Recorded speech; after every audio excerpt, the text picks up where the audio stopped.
Thank you. Thank you.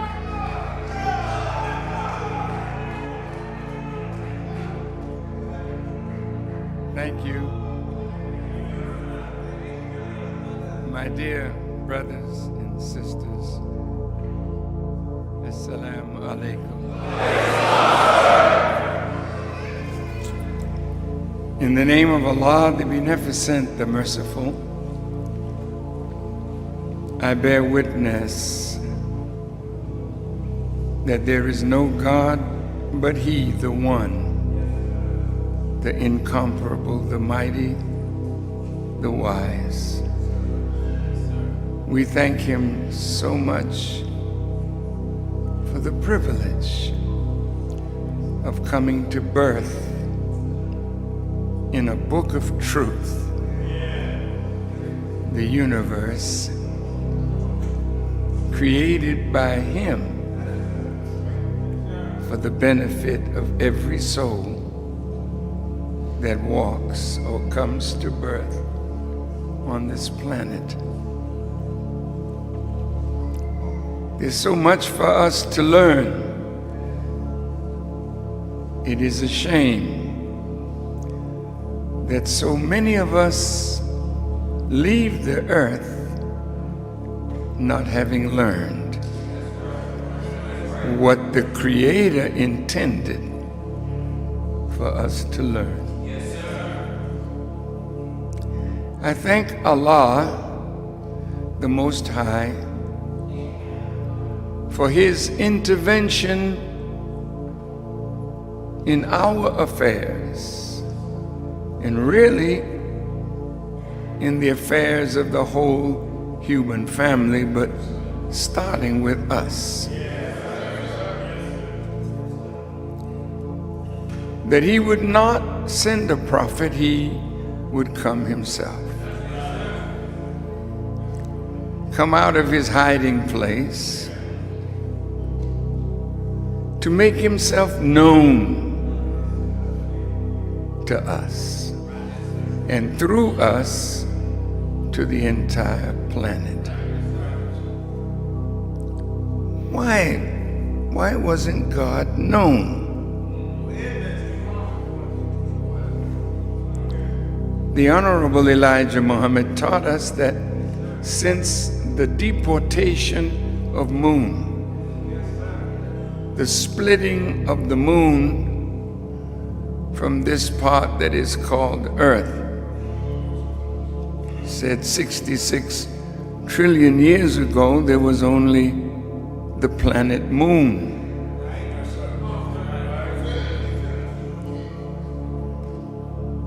But one of our great scientists, and we have so many among the original people that created all of this wonder that you see, wasn't made by a spook, wasn't made by a spirit. It was a human being who is all-wise, omnipresent, and does as He pleases. But He's a human being. How could you and I be made in the image and likeness of God, and we are humans with brain capacity to master what God has created for us to master? We are so far from the way we once were in terms of the power that we exercised before coming on a westerly course into what is called the United States of America. You were a different kind of people.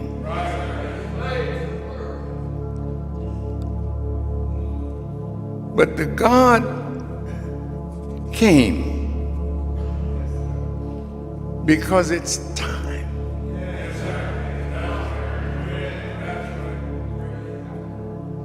People have worshiped some of everything for God. That means they know someone was responsible for all of this.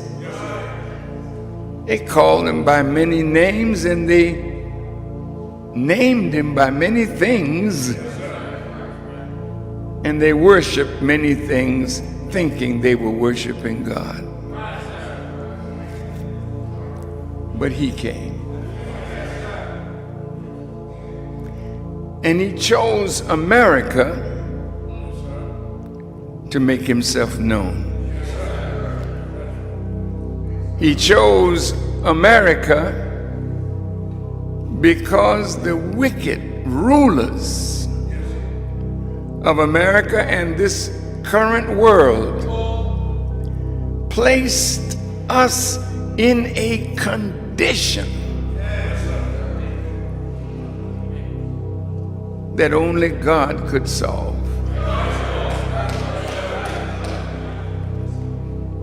In his coming, he helped raise America to be the greatest power on earth. That America could threaten the human family.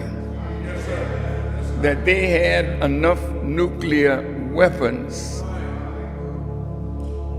that they could kill the entire planet of human beings several times over. That's a powerful man. Would you say that? He's a human being or a reasonable facsimile.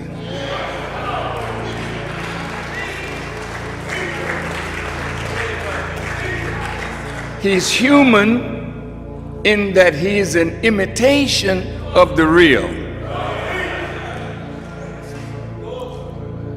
He's human in that he is made in the image and likeness of the original man, who is the black man of Asia, the original people of our planet. If we were not here, there would not be any brown, any red, any yellow, and certainly no whites. But because we are here, he has always been among us. He chose the best part of the planet for us. Or we could say, when the moon was split from the earth, it was like a new earth. So the original people searched the earth for the best part. And we chose the holy city of Mecca in Arabia and that area of the world, the most fertile, minerally rich part of the earth. We chose it as the home of the original people. A spiritual home. But when he came to America, he saw that America had undone, unraveled, broke apart the original people of the earth. So that presented him with a problem. How do the people recognize God? Well, how do you recognize an electrician if all the lights are out?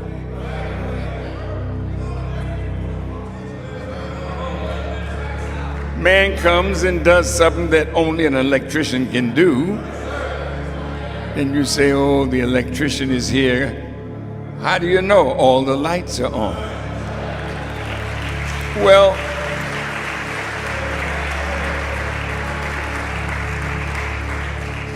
you know, God respects the white man because he permitted him.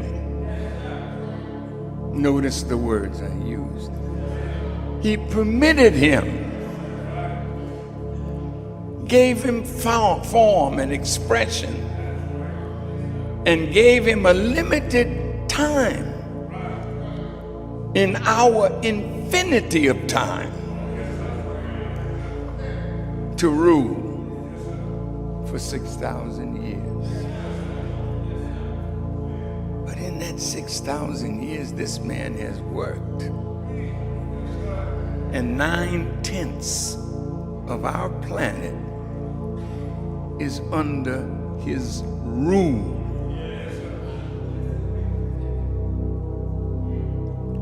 Now, God comes. What did you come for? Well, I intend to sit the imposter down.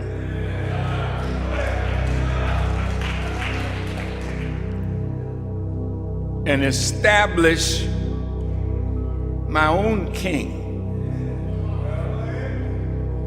on a throne.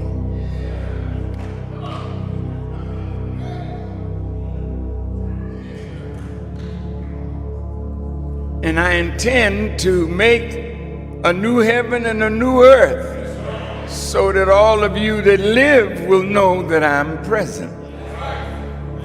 And then I'm going to allow you to see me as I am. It's God talking.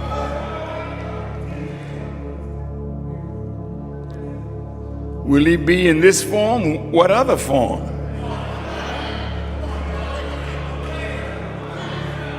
All intelligence is not confined to this form, but the supreme intelligence on our planet is found in this form. And Allah said in the Quran that he gave us the best form. So this body is almost magical. If you let it be itself, it will heal itself. It is a magnificent vessel in which the Spirit of God can reside. But Satan has so corrupted the Spirit till last Sunday I had to say that the prophets were right when they said America has become a habitation of devils. Well, you might say, well, I live here. Yeah, we know. And everywhere you go, you raise hell. Let's talk about it. Because he made us into himself. So little black devils hanging out with the white devils, but the brown ones are devils, the red ones are devils, the yellow ones are devils, because you all have been made by Satan to rebel against the law of righteousness. So look at what God said he was coming to do. He's coming and he's going to set the big bad wolf down.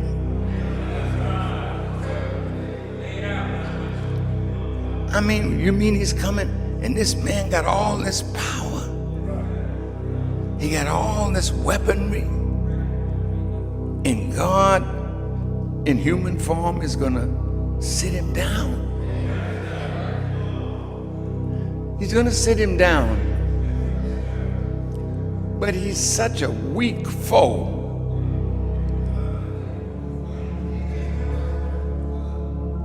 He's not personally going to do it because this would not give the world any credit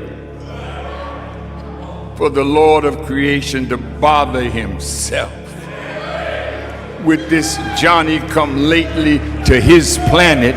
So here's the plan. Here's the plan.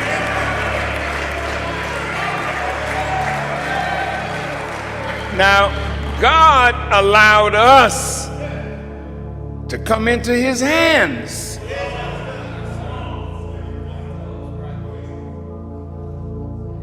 Have you ever thought, about God allowing the enemy to do this to us?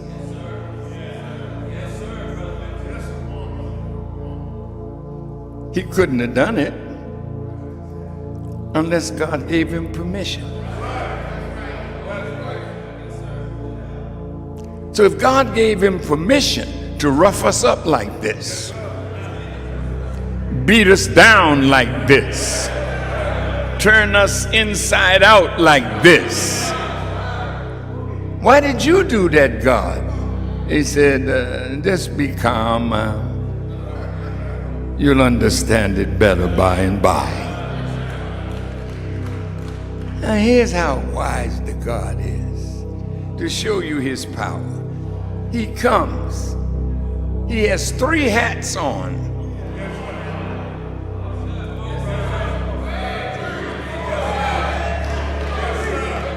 One hat is his own, and he don't show that.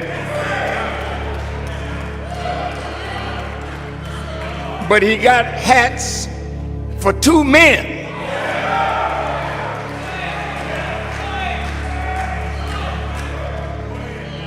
And he's going to use 2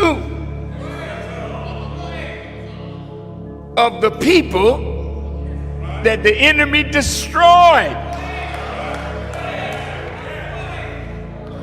2 Negroes.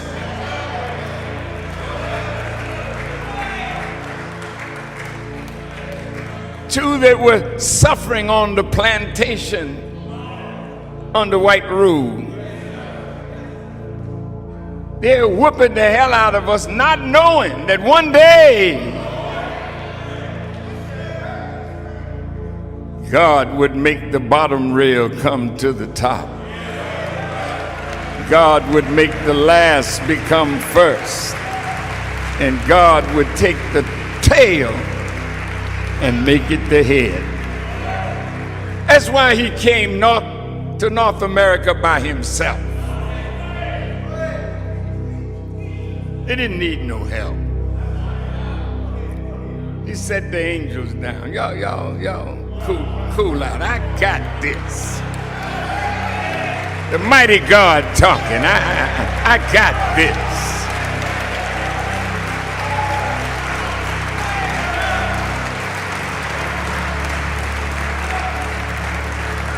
Meanwhile, back at the ranch,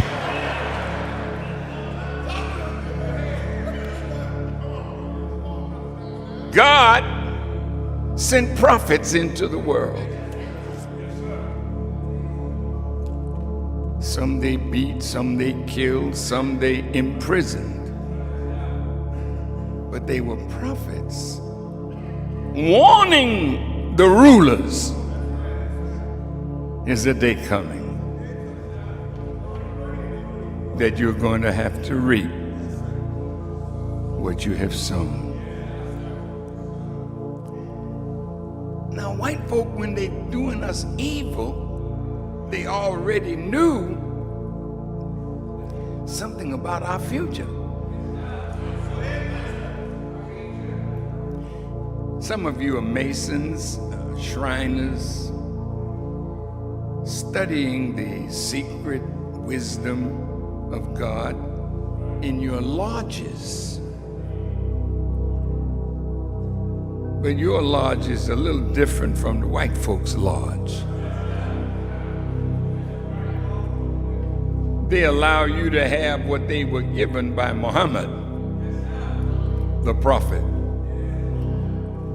made them study from 35 to 50 years before they can call themselves a Muslim Shriner or a Muslim son. And some of you don't even want to be a Muslim, though that's what you are. I don't care what you call yourself. You can call yourself anything, as you have done. And as the white man had done, he called you nigger, he called you Negro, he called you coon, he called you shine, he called you all kind of names. But your real name is God.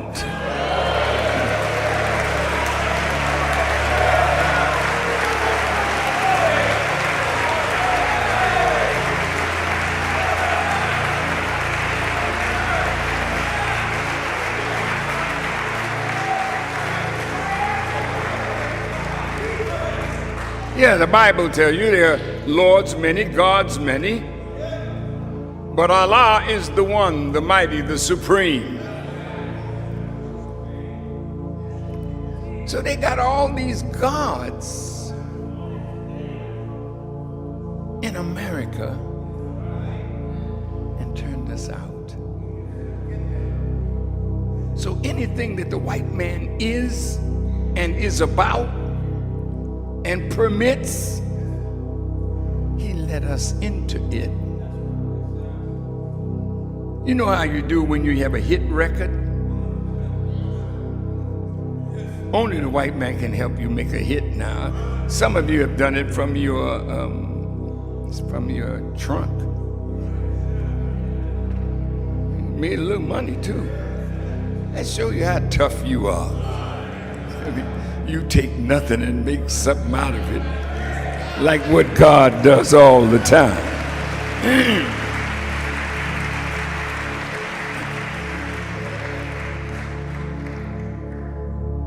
So God says, yeah, I'm going to take the bottom rail, bring it to the top. I'm going to find my sheep that is lost. I'm going to find him. I'm going to bring him again and settle him on the mountains of Israel. Now that brings up something. What is this Israel business?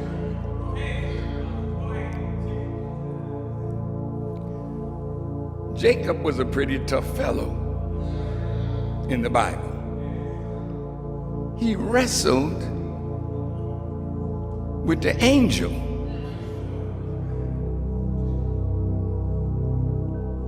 And he won. So God knew he was going to win because he was going to permit him. You know how you know the cards so well, you play it and then you let your son beat you in checkers or beat you in chess, and when he gets a little chesty, you know, you have to show him, Daddy's the winner, baby. Have fun while you can. So the white man had us all bamboozled. Can you see yourself in the old movies? Yes, sir. Yes, sir, boss. Yes, sir.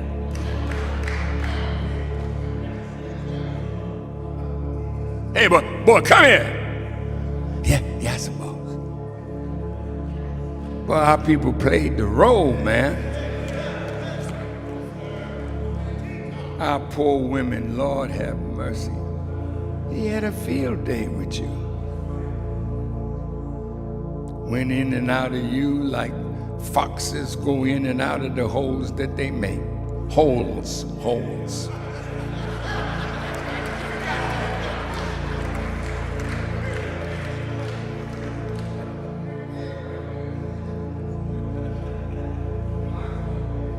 And we got children like this. Children like this beautiful black sister down here. Children with hair so nappy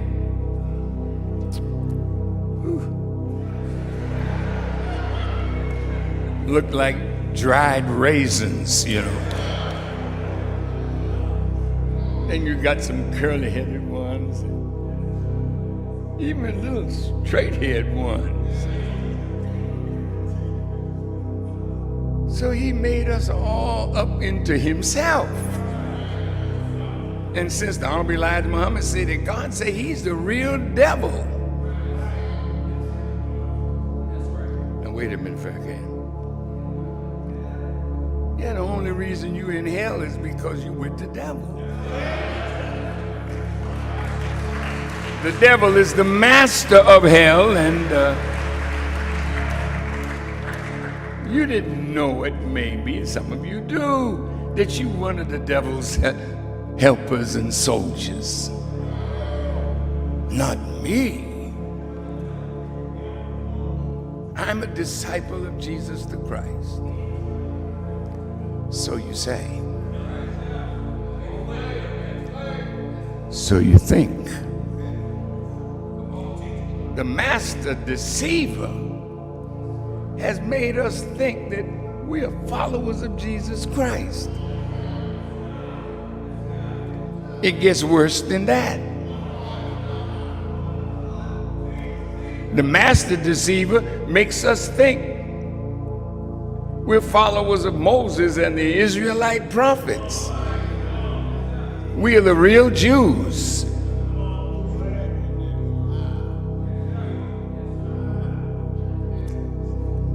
But to put the icing on the cake,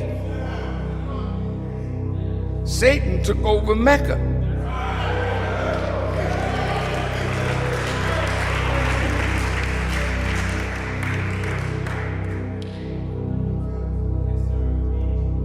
He made Jewish devils, Muslim devils, Christian devils, Hindu devils, Buddhist devils. Look at the world. Don't tell me you're righteous. The world is in hell because Satan has become your master.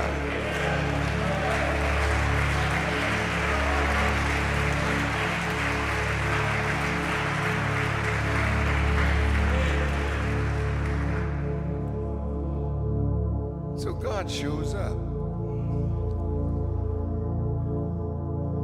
He comes without observation, like a thief in the night.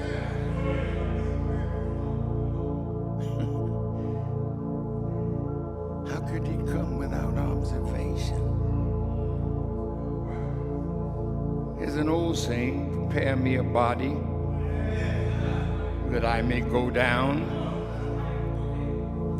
Well, a body was prepared. That looked like him, but was not him. He had a white mother from the Caucasus Mountain and a jet black father.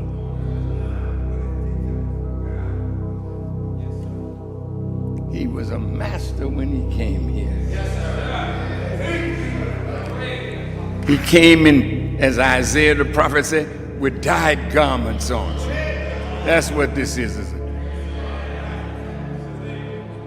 Most of the holy people in the East, they don't wear dyed garments. They wear white.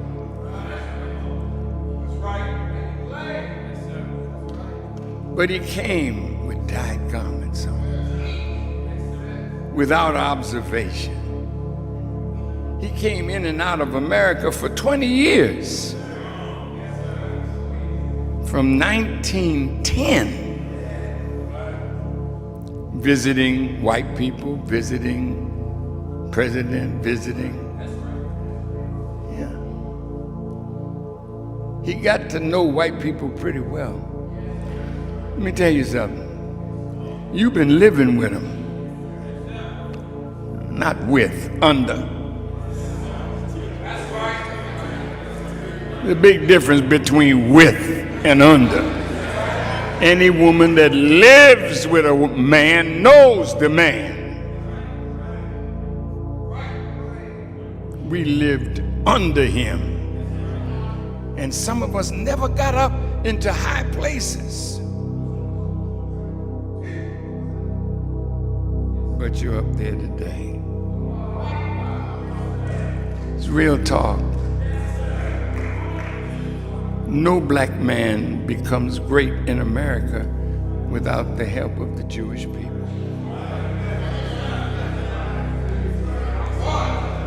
You don't become wealthy in America without the help of white people, Jewish people. They've helped you up, and you can't deny it. That's why you're so angry with Farrakhan. I wonder what's wrong with Farrakhan. Always talking about the Jewish people. Like I'm some sick man.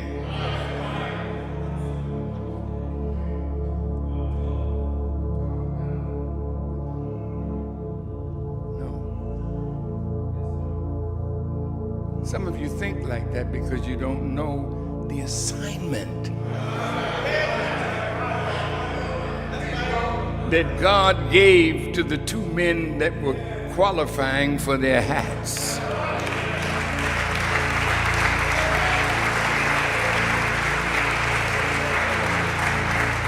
Now, the Bible tells you many are called, but only a few are chosen. But it seemed like Elijah Muhammad had a class full of giants. Because you study under him any short amount of time. To this world, they call you a heavyweight.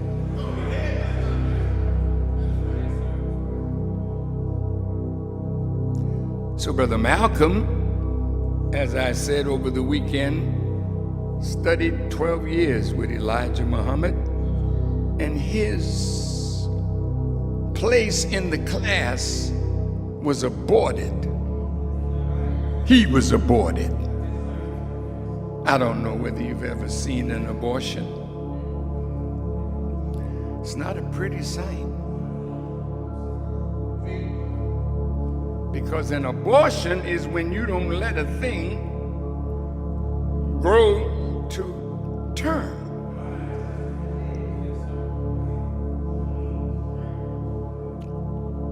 Some force, some disease interferes.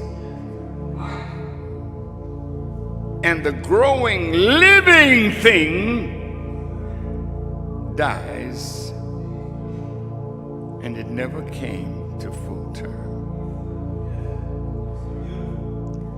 Malcolm never reached his potential fully. He only went to the 8th grade of school. But under Elijah Muhammad, he beat up college professors. I was with him at Harvard, and they brought out a champion Negro. You know how they do.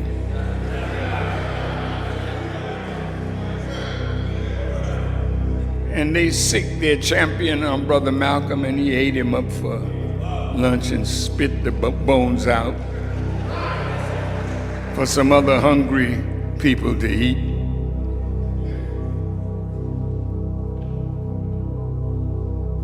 He frightened white people. What are we going to do about Malcolm X? Did you see the movie, Who Killed Malcolm? How many of you saw it? Raise your hands. Yeah. If you haven't seen it, go see it. Interesting study.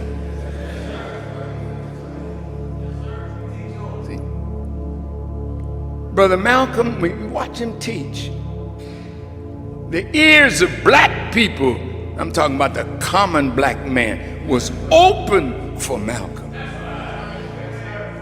More so than Dr. King, more so than any of the civil rights leaders, because black people were angry and fed up with white folk. So they needed somebody to wake them up, and Malcolm's voice was the voice of Elijah.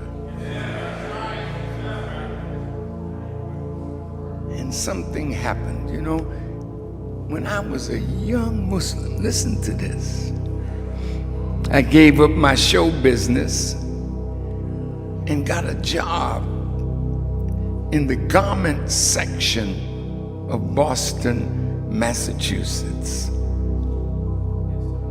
And I was a little fella, and the Jewish person who owned the business, I was just eating one meal a day. So one day she came to me and said, Louis, are you trying to develop a hernia from picking up these bolts of cloth so that you can sue us? See, the devil is always looking for somebody that's going to do some harm to them. And this was a strange Negro, because I didn't eat all day. And there was a Jewish man that used to cut the fabric on the table after I brought the big roll of fabric. One day, there was a black man that they called Snow.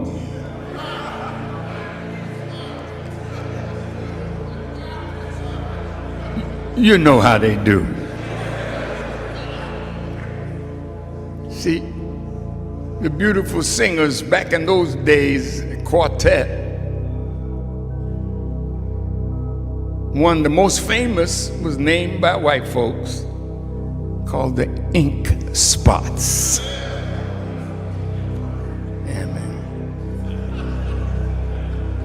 This cat, he keeps laying stuff on us, you know. So while I was picking up the bolts of cloth, my Jewish co-worker had a conversation with me, and he said, you know, you're very smart. Listen, you could be the leader. I'm just in the nation a few days, and this man is telling me that I could be the leader because I seem so smart. And that's the way the devil creeps up on your ego and makes us think we are more than what we are, and then we try to show out and get busted.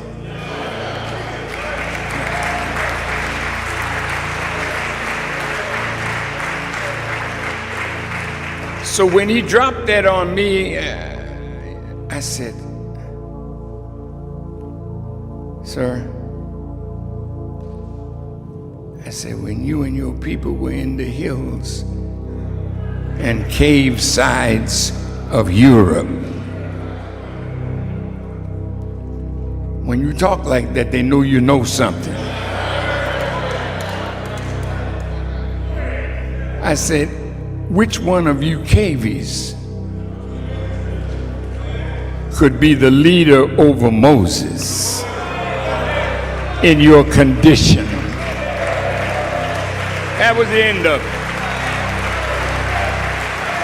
The man knew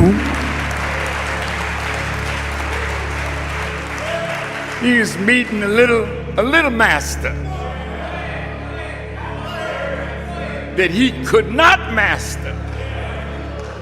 Now you think about that. I'm just coming into class.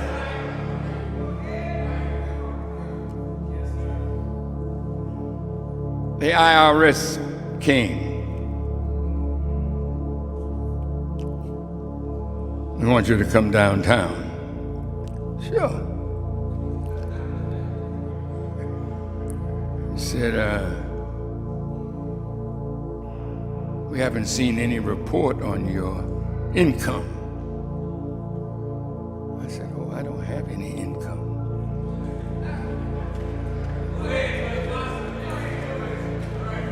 Now, ain't nobody teaching me. This is just me in the way God made me. Look, no, I don't have any income. Income is money given for service rendered.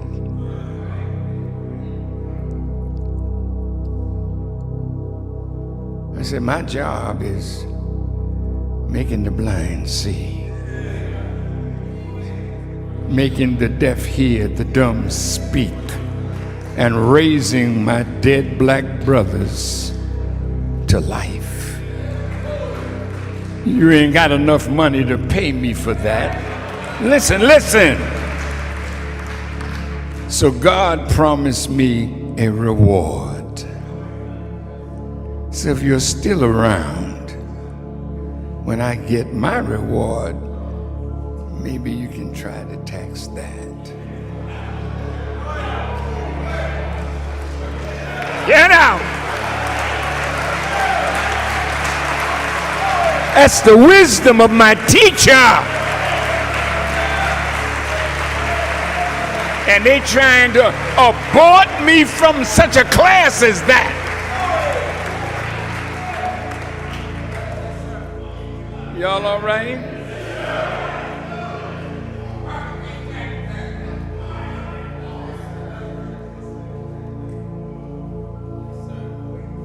I'm trying to show you what kind of classroom Malcolm and Muhammad Ali and all of us were in. I was just a little fella in the class, and the white man was trying to make me rebel against my teacher.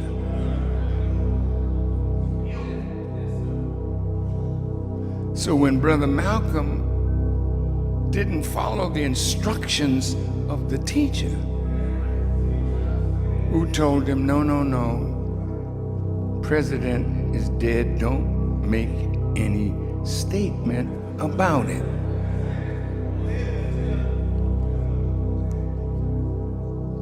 Now, a Negro that don't have a teacher,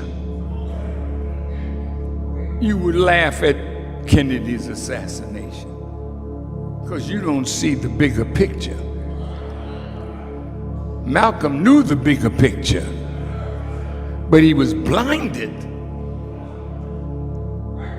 by his own feelings that he could handle it. Well, it's a case of the chickens coming home to roost.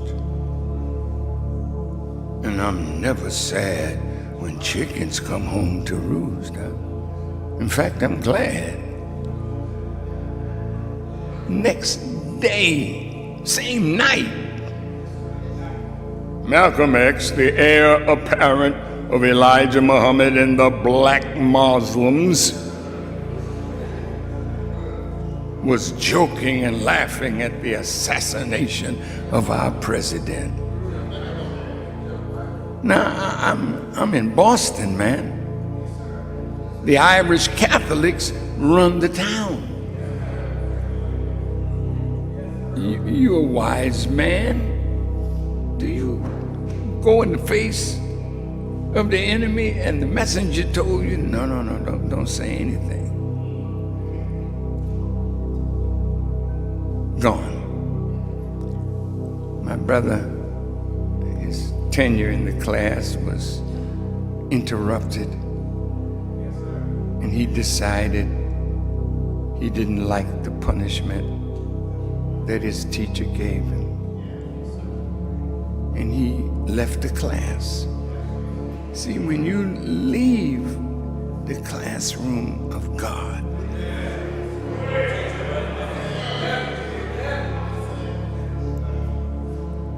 then you flunk life's lesson, then death follows. Muhammad Ali shocked white people.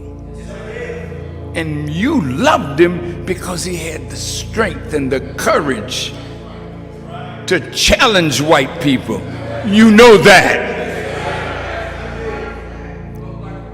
I am the greatest of all time. With his handsome, braggadocious self. Then he would tell them what round they were going to fall on and knock them out in that round. See, only God could speak like that. Well, I'm going to take you down in two. And when the dude goes down in two, he said, damn, this man knew what he was going to put on me. And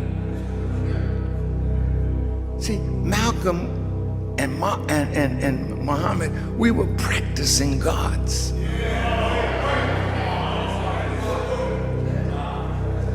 I mean, just think about practicing wisdom and making the enemy run away from you. We practice it. Some lessons that we learned in our class. All right, let me get to the point here. God was going to use some Negroes to bring the enemy down. One from among us, he's going to make him so powerful. I want you to listen to me.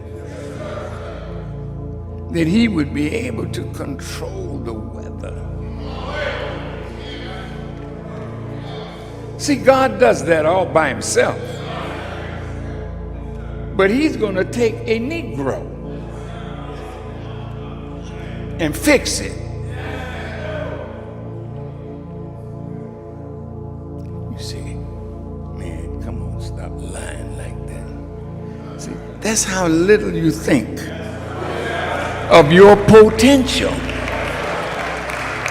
Every day in your life, when you do wrong, you create storms in your life.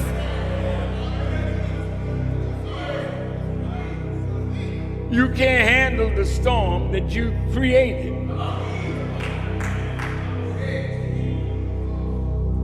All of this is a part of God's preparation of those that he would use to raise us up and bring the enemy to a naught.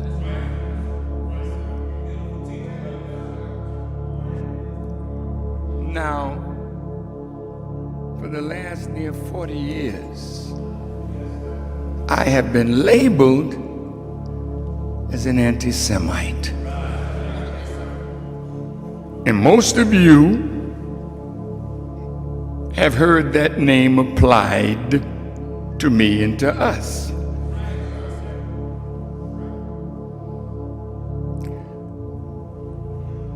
They called me in, invited me to dinner, and I invited them to dinner. Top Jewish scholars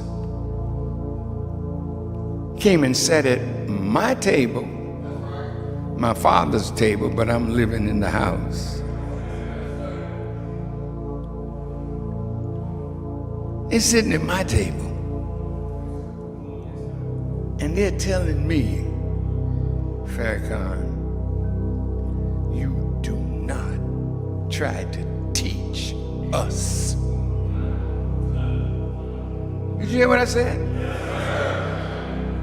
I'll give you his name, Rabbi Shalman, who was the dean of all of the rabbis in Chicago. Said, you don't lecture us. That's for me to do. In other words, how dare you nigger. I mean, underneath, that's what it's all about. How dare you think that you can criticize and correct us?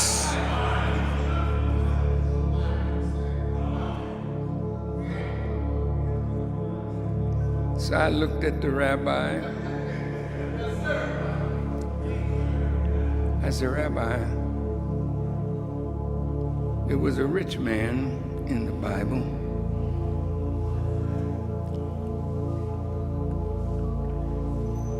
who persecuted Lazarus. And the rich man died. And Lazarus was in the bosom of Abraham.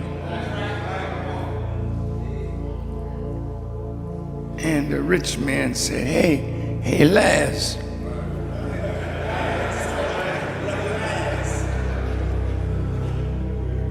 could you come down and put a drop of water on my parched tongue? Abraham wouldn't even let Lazarus speak. He said, there's a gulf between you and him, and he can't come to put no water on your tongue. Now the rabbi knows the parable. He had some brothers. He said, well, could you let him go to my 5 brothers and give them some water? Because evidently the whole family was catching hell. And Abraham said, no, he can't come to your brother or your brothers. I said, you know, Rabbi, are you telling me that if I came from God with a message for you, that you would reject me because of my color and the wisdom that is in my mouth is for your salvation?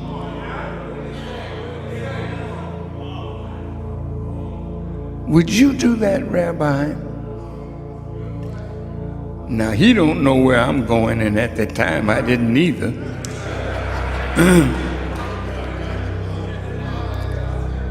But now let's look at it.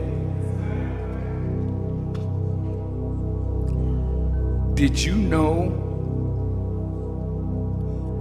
that the Honorable Elijah Muhammad said, when you come into the full understanding of Jesus, you will awaken at once. Are you asleep? Yes, you are.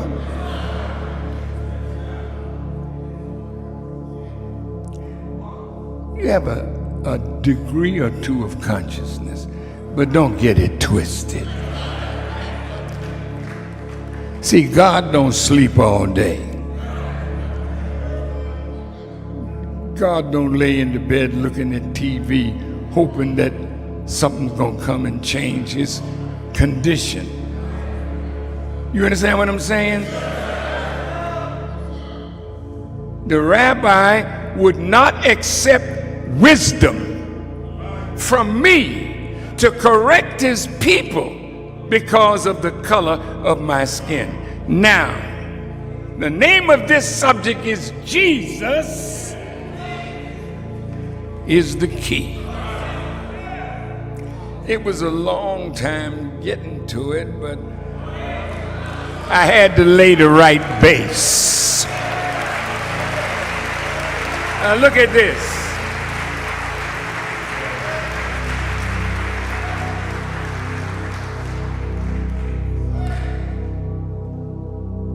Muslims and Christians argue. There may be some Christian scholars in this house, and I would like to engage you for a moment. This is not vanity, nothing. I just want to talk to you about Jesus. He said, wow, if we knew the history of Jesus, the truth of him, we would awaken at once.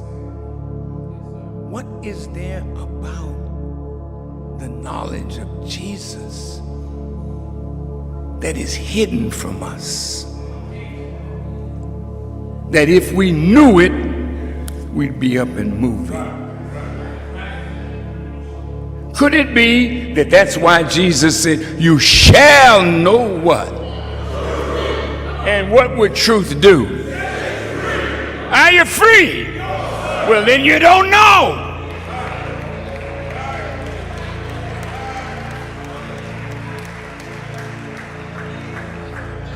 So the Bible, Paul talking, how can they know except they have a teacher?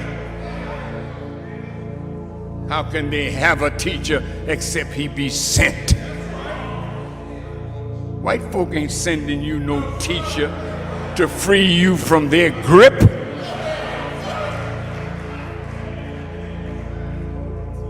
God has to send one for you. Did you know that some of the Jews in Israel called Jesus a monkey? How many of you have ever heard that they refer to Jesus as that monkey? That means y'all got some studying to do. Look at this. They wrote on the church in Palestine or in Israel, Jesus is a monkey. And when white folk want to tease you, they call you a monkey.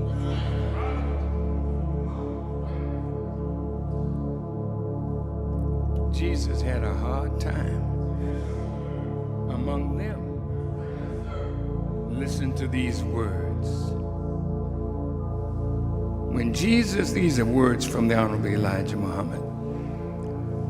When Jesus came into his mission, he was the last prophet to the Jews. But he was born in Palestine and fled to Egypt, where his mother was born. He was a melanin-colored human, kinky hair, and they didn't like it. The same spirit that rabbi came to me, how dare you think you can come and teach us? That's the way they felt about Jesus, who was their last prophet. Now,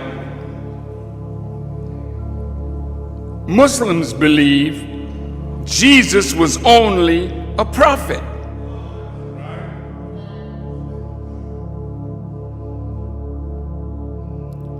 Christians believe Jesus of 2,000 years ago was in fact the Messiah.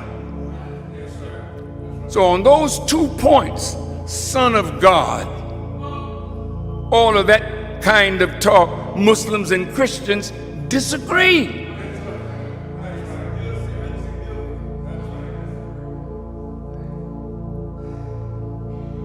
God has come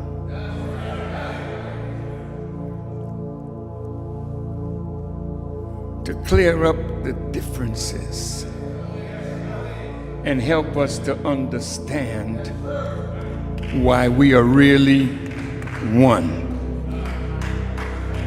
I'm going to say it again.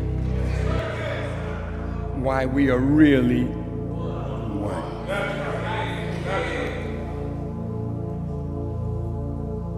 Jesus of 2,000 years ago was only a prophet.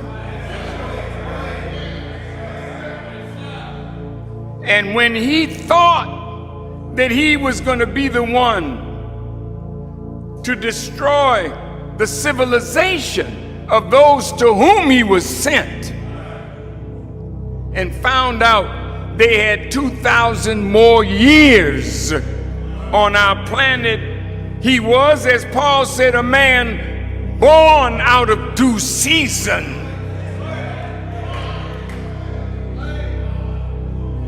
So Jesus, my brother,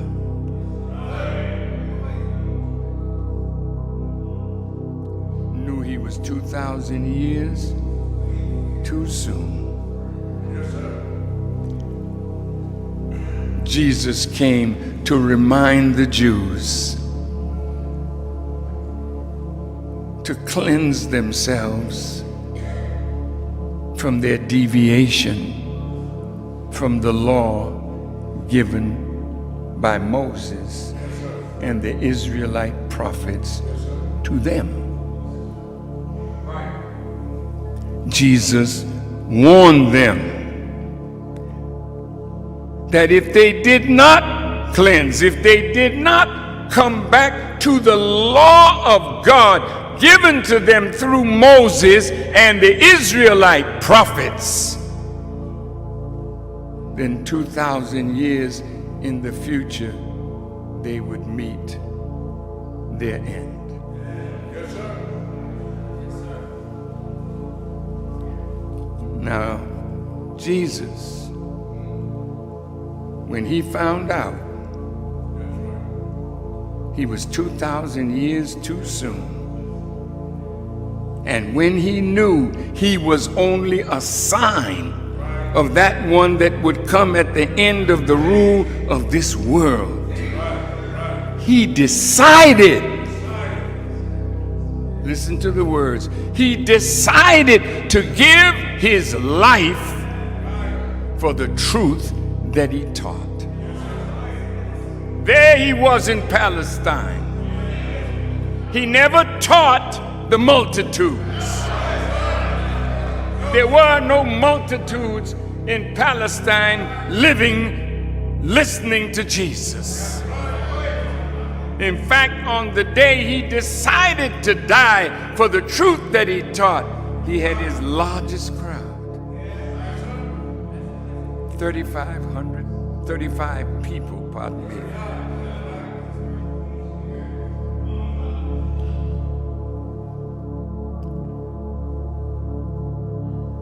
Jesus didn't run from the enemy.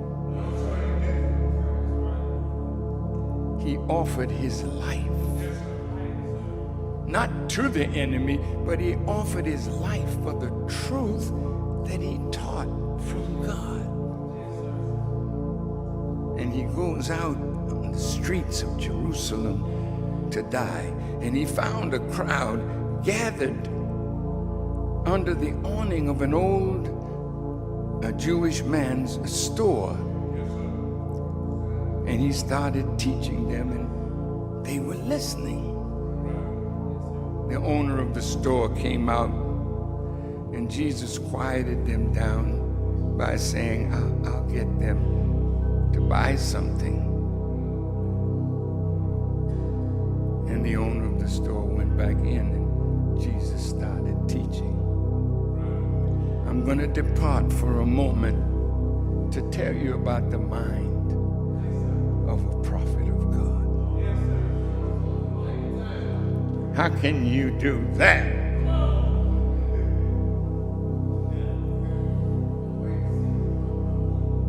Because I'm one of them.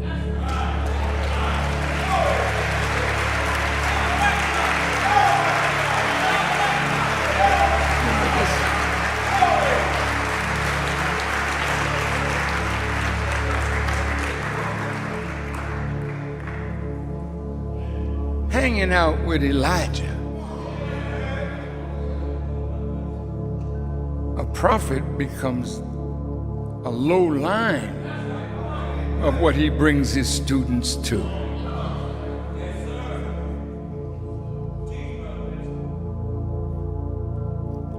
prophets do not come to the people to whom they were missioned with the thought in mind, I hate them, and I hope they won't listen so that the God will kill them.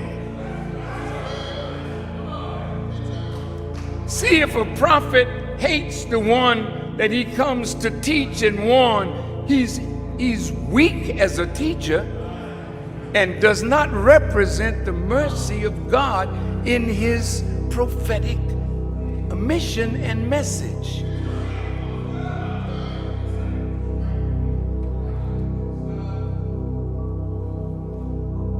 Jesus had compassion for the Jews. How do you know that, Farrakhan?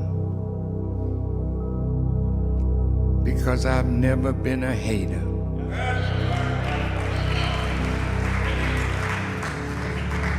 Of the Jewish people. In all my conversations with them, the level of conversation is at the highest level. I never raise my voice. There's compassion in my voice.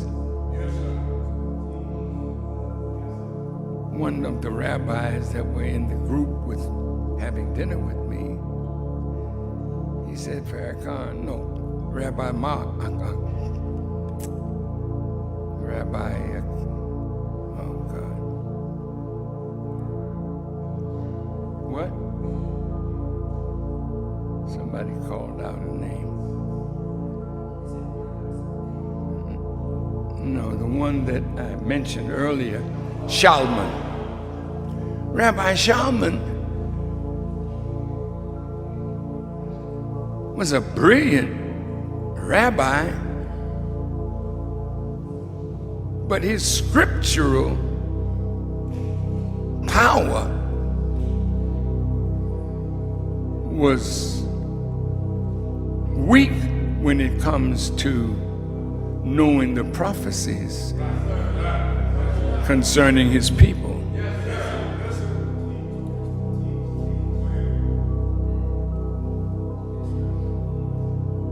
The rabbis wanted me to bow to them. I mean, just think about this. They gave me a set of principles that they wanted me to live up to. And they would clean up my image.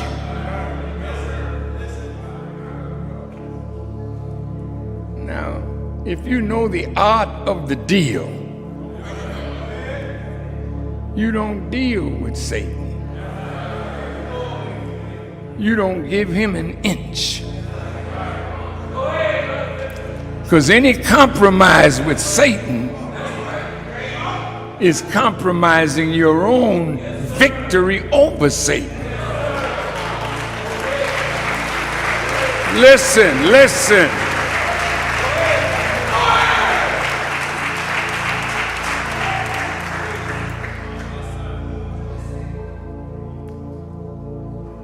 One of the Jewish men said, Rabbi Shalman first, would you come before the board of rabbis?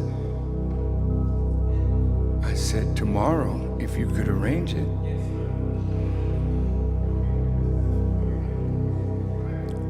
Another rabbi said, would you come to the synagogue? I said, tonight, if you could arrange it. And Rabbi Shalman said, wait, slow down. I'm telling you the truth.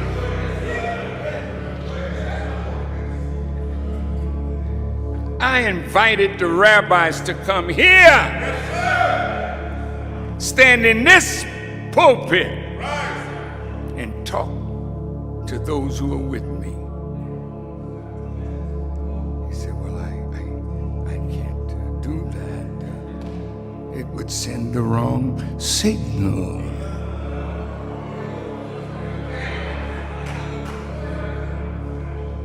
because I wanted them to see you listening to me, that I've never taught one of you in private or in the public to do harm to nobody.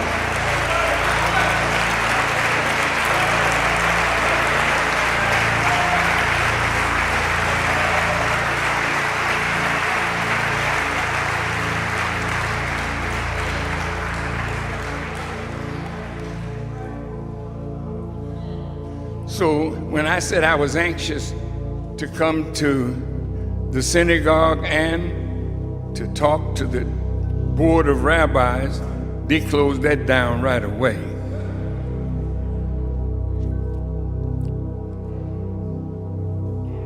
I said, well, why don't you come to the mosque and you can speak to those who follow me. See if you can feel hatred coming out of them as you try to teach. See, I never taught none of you to hate Jews. If you hate them on your own, not because I taught you.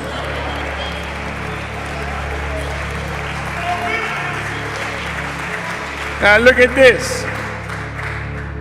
They didn't want to send the wrong signal so they wouldn't come to the mosque. I said, I'll tell you what. You've never met my wife. You've never met my children. Why don't you come again to my home? And you can meet my wife. You can meet my children. See if you can sense any hatred. You're intelligent men. I'm talking to the rabbis. I said, sit with me and my family. And I won't say a word. You can talk to them. I had the utmost confidence that my family would respect their presence because we're civilized people, man.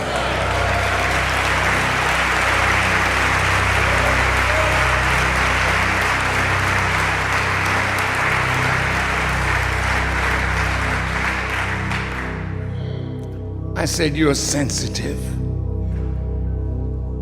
You know when people hate. You can feel it. Do you know the musicians called Coldplay? How many of you have heard Coldplay? Raise your hands. Oh yeah, you all know. The leader of Coldplay is Chris Martin. He came to my home. He wanted to hear me play the violin. You don't come to my home and I'm entertaining you. When you come into my home, it's like coming to God in the mosque. You come to be taught. Look,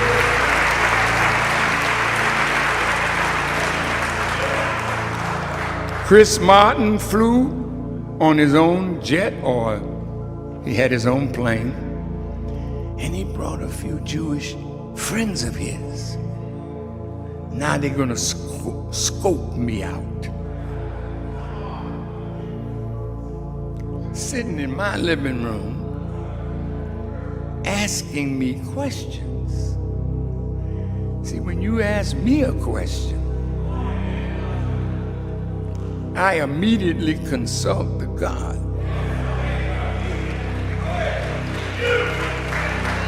Wait.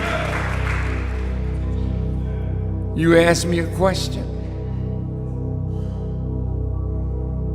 I'm listening. By the time you finish the question, God has given me the answer. But He's also let me know your motive for asking the question, so I can answer your question and address your motive. Ask any of them that come to me and ask me. Now what I'm trying to tell you is, Elijah Muhammad prepared a young man to become God enough to challenge Satan and defeat him.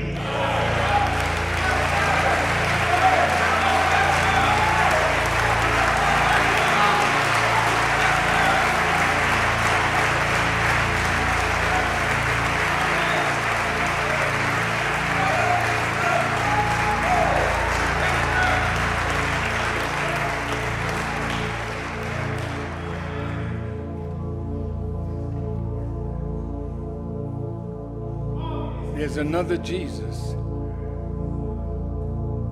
not the historical Jesus, but the prophetic Jesus. 75% of what you read in the New Testament, the Gospels, are not of Jesus the prophet, but of Jesus who was prophesied to come, the Messiah. Well, that man, 2,000 years ago, his largest crowd was 35 people.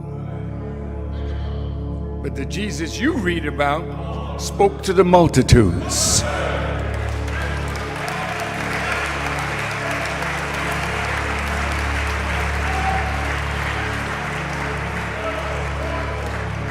J. Edgar Hoover,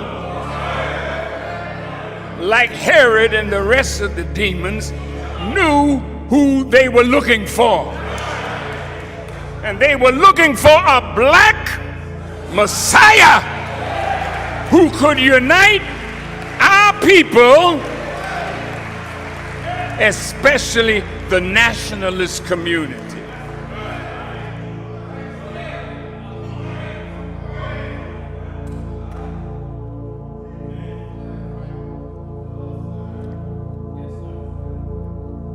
A lot of people speak to multitudes, but the message that they speak is, sorry, it's not messianic. See, Jesus knew nothing of what you call Christianity. He never preached Christianity. My teacher taught me that Jesus' teaching was freedom, justice, and equality, which is what we teach today. Could it be that the Jesus you're looking for is hiding in plain sight? Could it be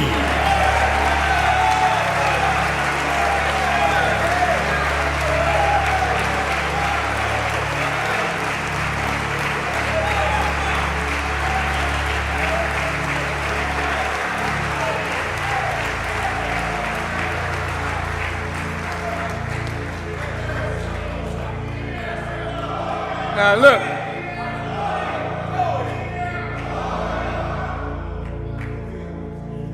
look, brothers and sisters, if I spoke this 40 years ago, well, I couldn't speak it 40 years ago because I didn't know. I knew enough to get started. And when I say get started, meaning on this journey. Now look at this. Well, he taught me of Moses, he taught me of Aaron, he taught me of Elijah, he taught me of Elisha, he taught me of Abraham, he taught me of all these great ones. And then he said, like David, in the 40th Psalm, I think it is, it reads, and lo, I come in the volume of the book. Of the book. I'm not on a page. I'm in the whole volume of the book. Now, wait a minute, calm yourself down. Now, we're about to get up in the stratosphere, baby.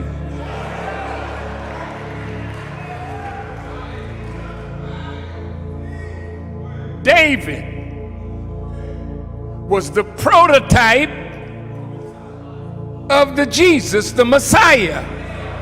David,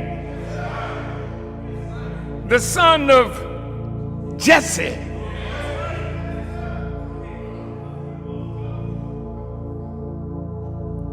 Out in the field, teaching the sheep. First time Elijah Muhammad laid eyes on me physically in his presence. He came over to me after dinner and he said, "Brother, you remind me of David."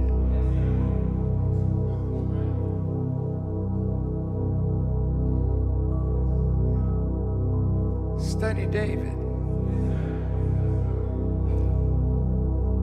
Messenger said to me,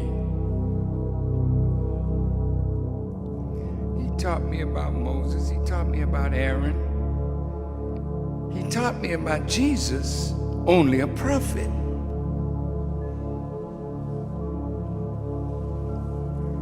And then one day he said, "Brother, when you find out who you are,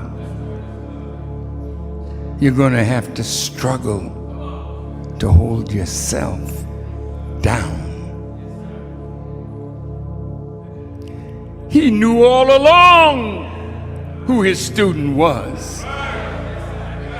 So he was gently guiding me to the reality of who I really am.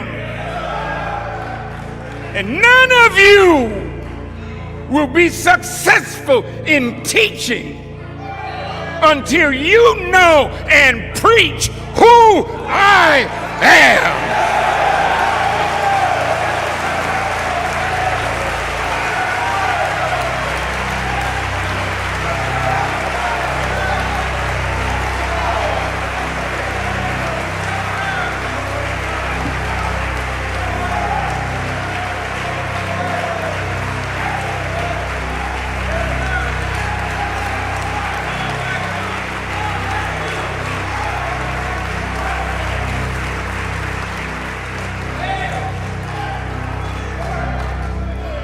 Elijah Muhammad made me the representative of his message on radio for 6 years.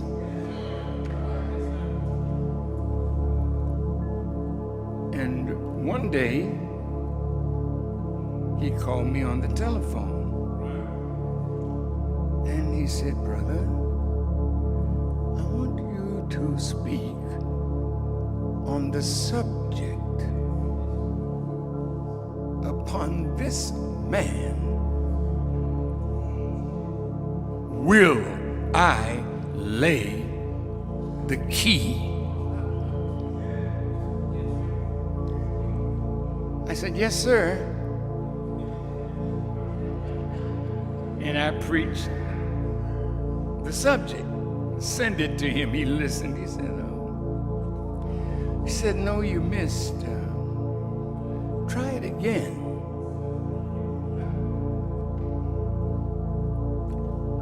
Second time he listened, he said, "No, you missed again. Try it one more time." On the third time, I thought I was getting close. He said, "You missed it again." He said, "But go on to the next subject." See, you can't give a man something to eat if on that point he ain't hungry.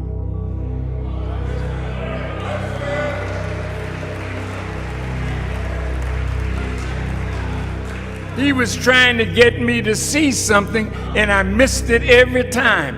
And one day, last year, I came to the National House, and Brother Fontaine, Brother Abdul Rasul, was in the meeting room where we have our cabinet meetings and whatnot. And he said, "Brother, I found the tape that you made at Emory University in Georgia. They got a lot of your tapes." He said, "But I got this one." And when I looked at it, I had been saying the title wrong, throwing myself off because it wasn't time. See, what you got to understand with God, and when He's making a man, He's got to be on time when He learns. Not before time, on time. The real subject was, on this man will I lay the key. But I was saying the subject was, on this man have I laid the key. And show you how one word messing up the tense of the verb can throw you completely off. And that's why you're messed up over Jesus, because you're looking past. And Jesus is walking in present time.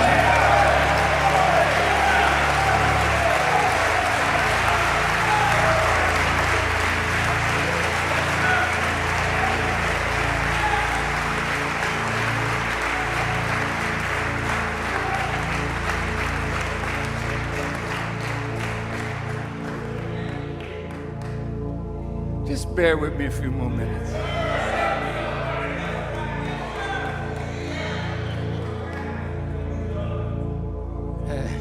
That's right, brother. Just relax, man. You are at home, brother. It's your house. But listen to this. Now remember, I don't know who I am. He told me I remind him of David. Okay, once I got the tense right, those of you who study English, you're not speaking correctly unless you have verb and subject agreement. In other words, you can't be in the present with an action that ties you to the past. You got to come all the way up into present time in order to be successful at what you do, if what you do is supposed to be done in present time. Check this out. Once I got the tense right, he tells me the subject. I want you to teach this. Upon this man. This man is the man he's talking. Will I lay the key? That's big. Now he's about to give me some keys.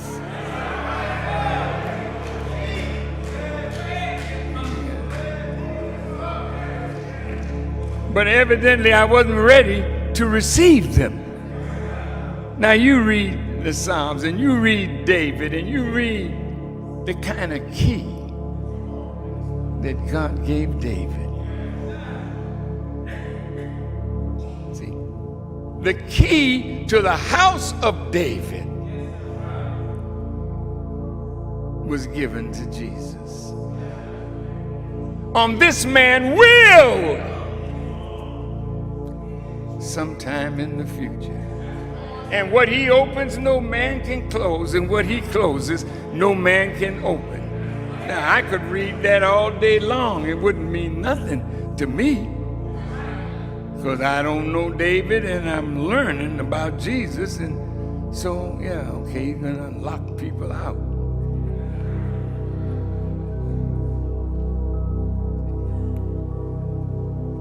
Now, put that constellation of stars up that you had up last week with my teacher and me in the center of the prophetic community. You see it? Hey, those are the worthies of God. But look who's in the center. Look who is in the center.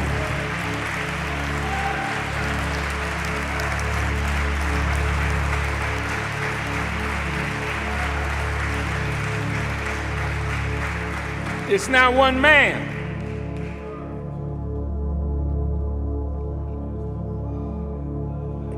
It's two men who act as one.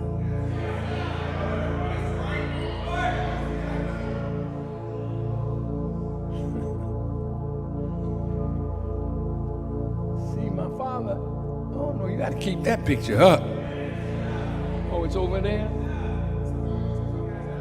Thank you. Keep it on the big screen. They know what I look like.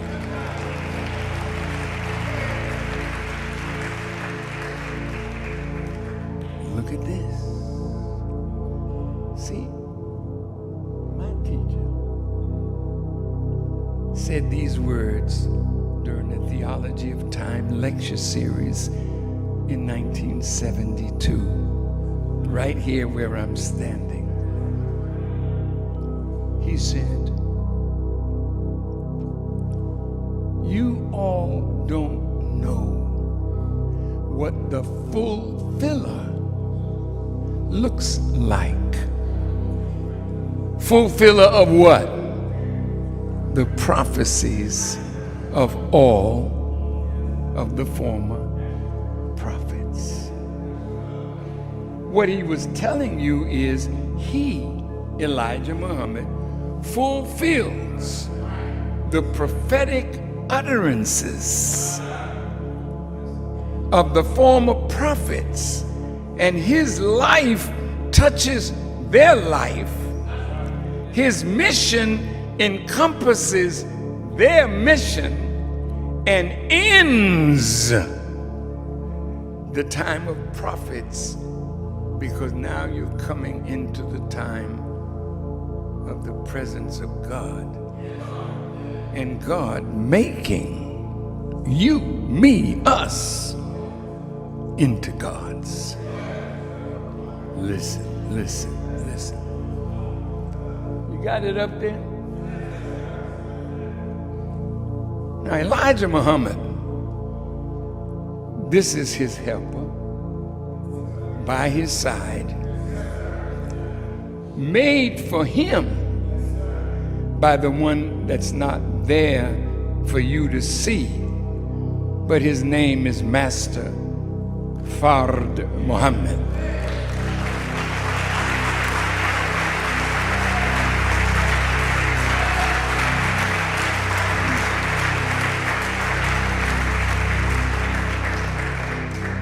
Jesus is the key. Once you have the key, you can open doors that may have been shut to you, and you can close doors. Now, Jesus closes the door on prophethood. Not Jesus the prophet, Jesus the Messiah. He's not yesterday. he's today.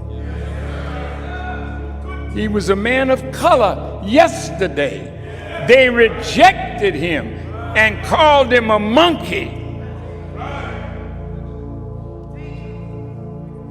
And the Jews went astray.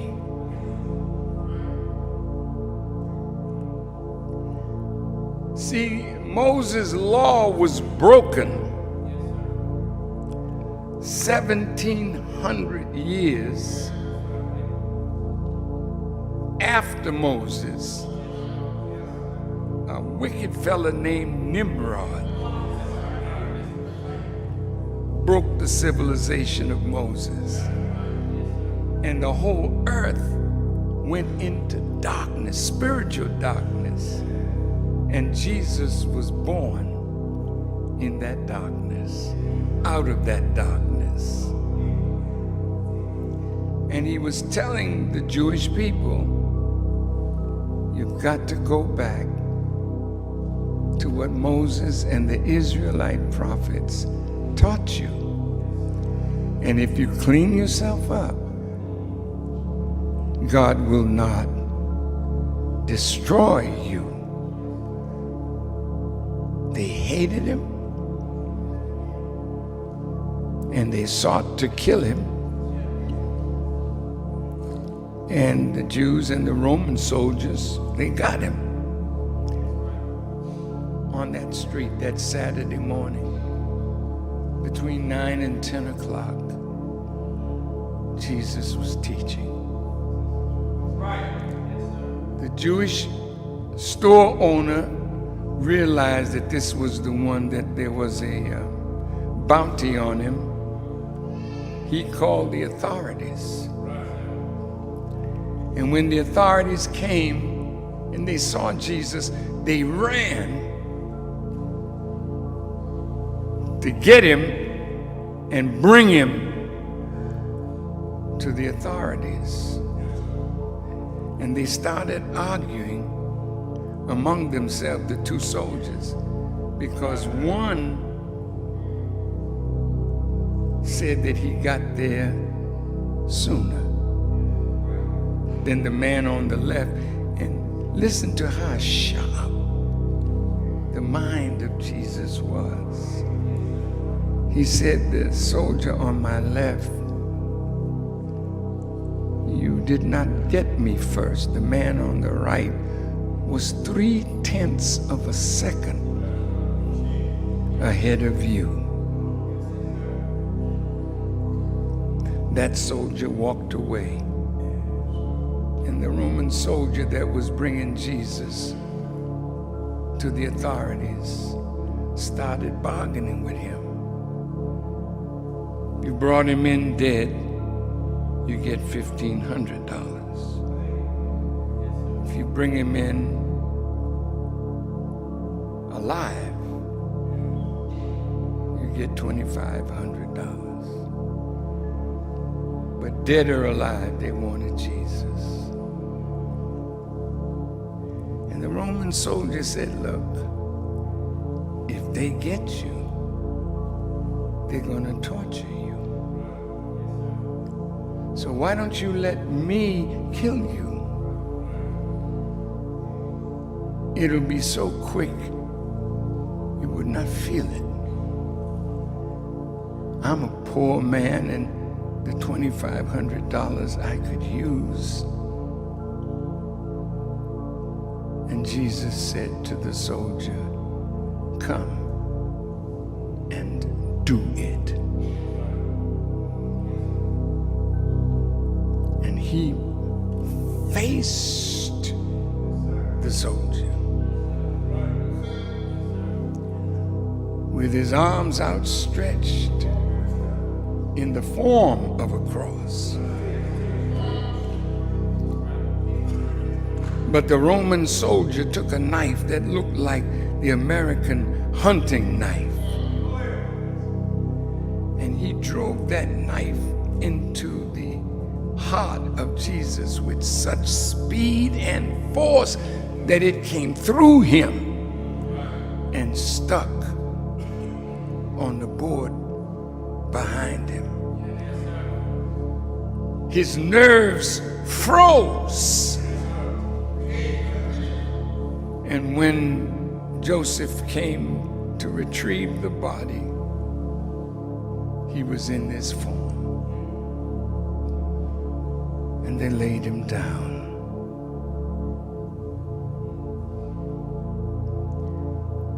The reason I love Jesus so much, and of all the subjects and histories that the messenger taught me, I taught the history of Jesus, the best of all the histories, not knowing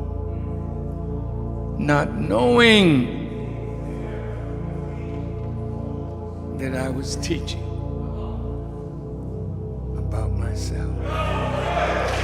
Don't clap, just sit, listen, think. Nobody in America, in the world, has attracted the anger of the Jewish people more than who? I don't want you to be afraid to say it.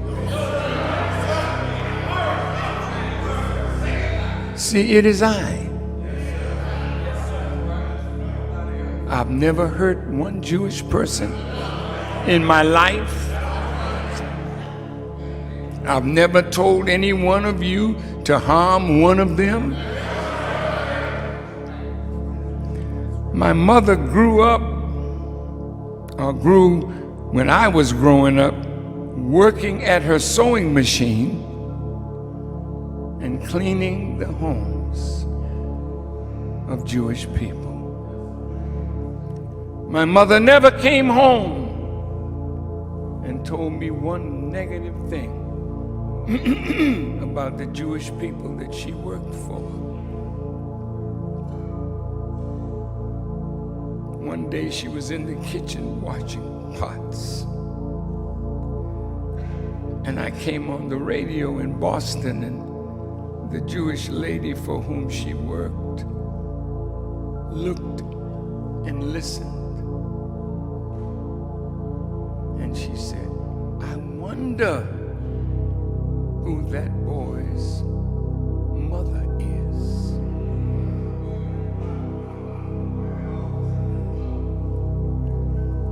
And she looked up from the pot. My beautiful black mother.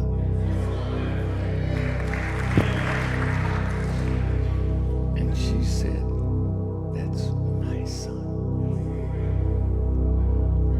I don't think she stayed working there too much longer. Because in order for a son to know what I was teaching with the boldness that I was teaching it with, I had to have a strong mother.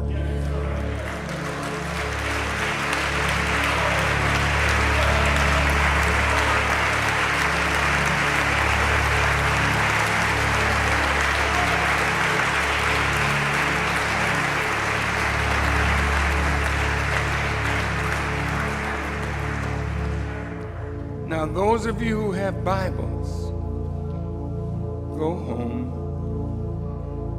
and in the 8th chapter of John, there's a controversy between Jesus and members of the Jewish community.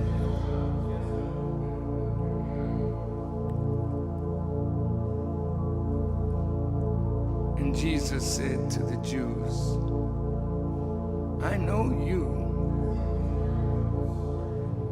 You're not the children of Abraham. For if you were the children of Abraham, you would do the works of Abraham. And you would love me. For I came from God. And now you hate me, a man that has told you the truth. You seek to kill me, a man that has told you the truth. Some of us are like those Jews that hated Jesus without a cause. So when I was in that little chapel on the day that my brother Kobe was pronounced dead, when I finished my prayer and looked up into the eyes of Jesus, a black man on a cross,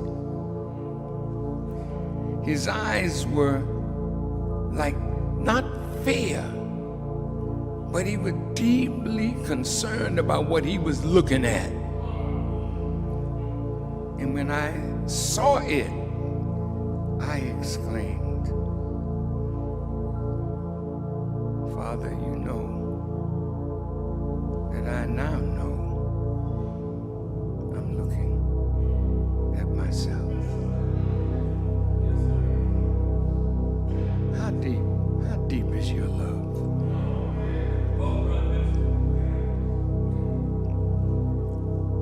How deep is your love? See, Jesus loved his people. And the first thing I said to God when I learned that he had come and chosen a messenger, I said, Lord, why didn't you choose me? You know that I love my people. And then I thought, oh, well, I wasn't even born when the Savior came. And I said, let me go and find him and offer him my life. And I went and found Elijah Muhammad, at that time known as the messenger of God. Put it back up on the screen.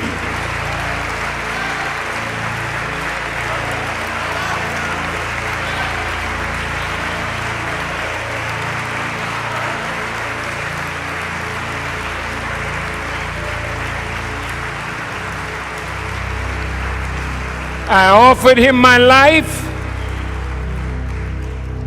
and I stayed in the class. When I was 12 years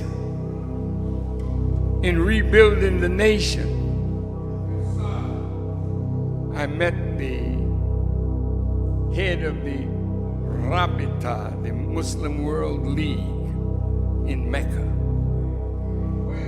He came to Chicago and he wanted to introduce me to 150 imams. I said, I would like that, but I would like to come to Mecca and meet with the scholars. I'm not thinking that I'm fulfilling scripture. Because when Jesus was 12 years old, he confounded the scholars.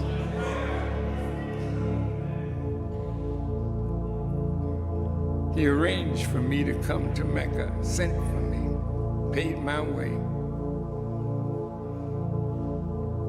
And there was nothing they could do with the words of the Honorable Elijah Muhammad. His invincible truth.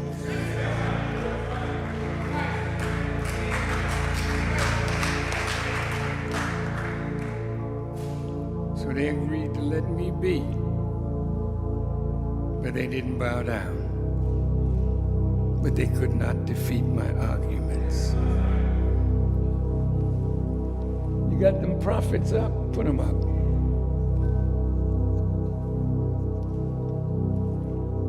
The prophets, brother. Thank you. Yeah. Do you know it's written in the scripture about Solomon, who was the wisest of all of the old prophets? And the scripture says, Solomon, in all his glory, was not arrayed as the least of those who follow Jesus.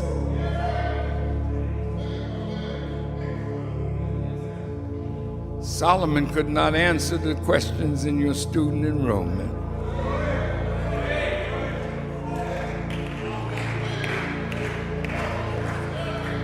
All of it is talking about us.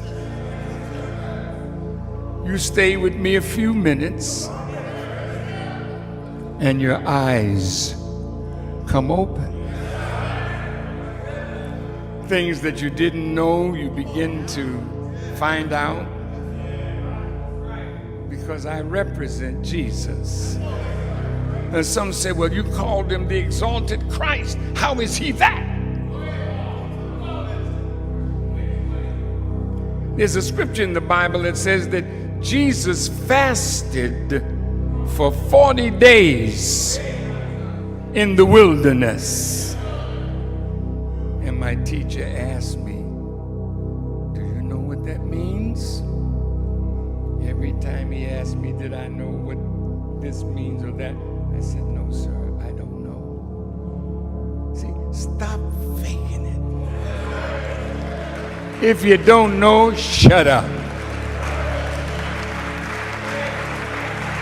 Because the more you try to fake it to make yourself look wise, you make yourself look like just what you are, a foolish person. So I told my teacher, no, I don't know what that means. He says it means that Jesus was not permitted to make a convert to himself in 40 years. The man was among us. We called him Elijah Muhammad, brother minister, dear holy apostle. But we didn't know who he really was. As the time got more and more for him to go, I started coming up into the knowledge of him.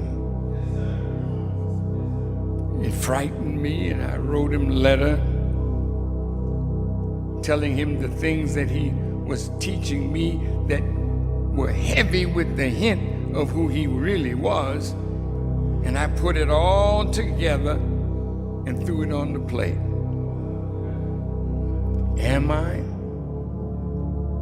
a believer in you in a new reality? He said, brother, that note that you thought you sent me was the biggest letter that I ever received from you. The big Jesus, the Son of Man that came out of the east even unto the west. In the 24th chapter of Matthew, that's Master Farrakhan Muhammad. Listen. He came to North America by himself, and he raised Elijah Muhammad, and for 43 years, Elijah Muhammad taught us. But he never told us who he was. But before he left us, he said, brother, don't worry about where you are in the scriptures. You make my great commission known, and I will represent you to the people. His great commission, while he was among us, he was in fact the Messiah. Oh, let's look at it now. See? He was taught, not it revealed. He was taught the book, the wisdom, the Torah, the gospel.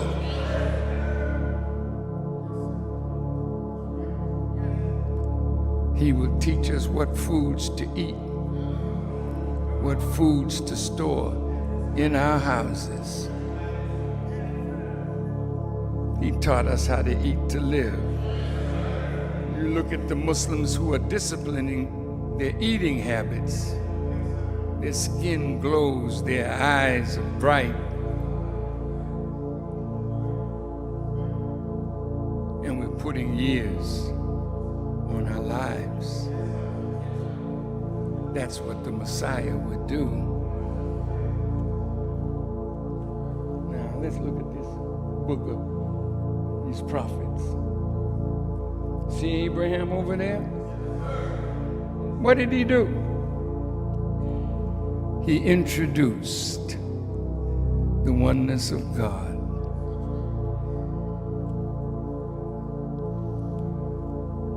He obeyed certain commands that the God gave him. And when he had fulfilled them, God told him, I'm going to make of you a great leader of men. You in the Bible, it says that Abraham's followers, his seed, would be numbered like the stars and like the sands of the sea. And then Jesus comes and he says, before Abraham was, I am. Elijah Muhammad taught me in such a way that I know I existed before Abraham.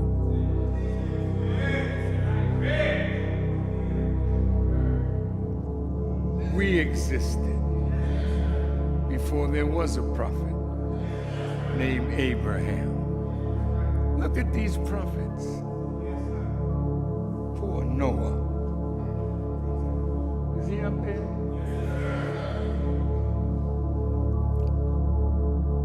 Noah taught some people in the Middle East. And he preached for 150 years while he was building a ship that was on sand. He was lied on, he was laughed at, he was mocked. Did you hear me tell you how I said things and I was laughed at and mocked? But I never bent. The followers of Noah were of the meanest of the people. They were the lowest rank of the people. So some of those who had letters said they didn't want to follow Noah because of all of the riffraff that had accepted Noah.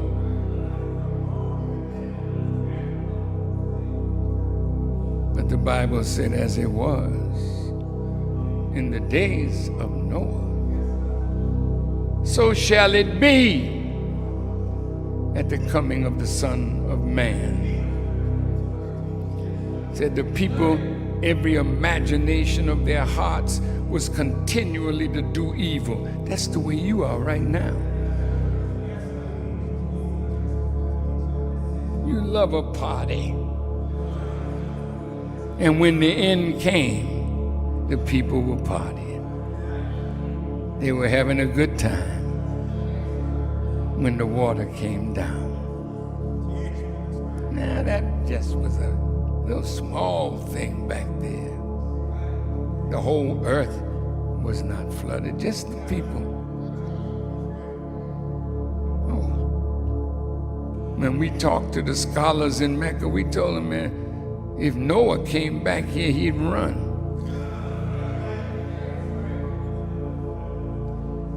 He said, God, please, don't leave me in America with these foul people. I need more juice.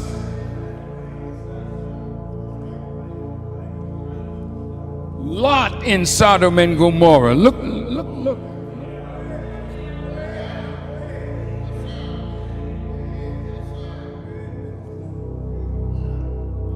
Lot dealt with the first manifestation of homosexuality. In a tiny little city, Sodom and Gomorrah. If Lot came back, come on, let's deal with it. These prophets are children compared to what we're dealing with today.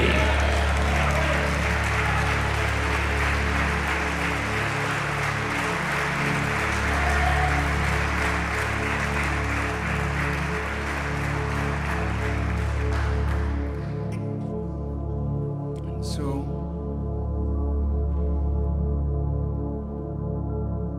we are the sum total of all of this and then some. When Jesus gave his Sermon on the Mount, he said, blessed are you when men shall revile you, persecute you, say all manner of evil against you falsely for my name's sake.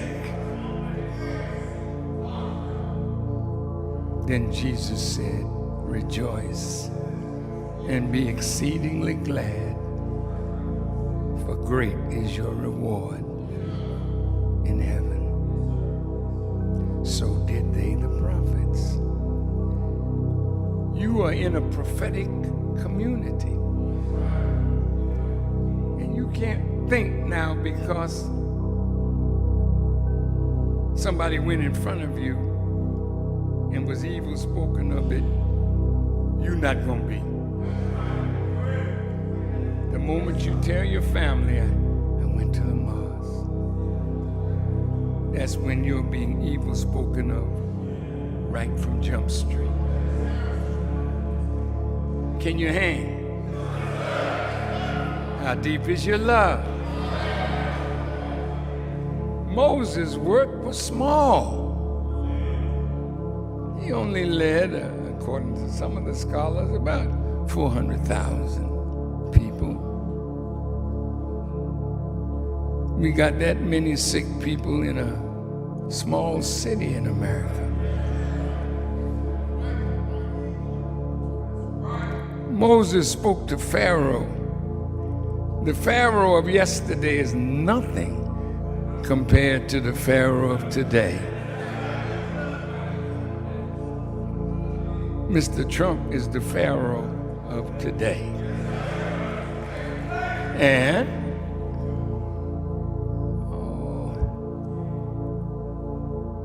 you're caught between a rock and a hard place. You don't know where to place your bet.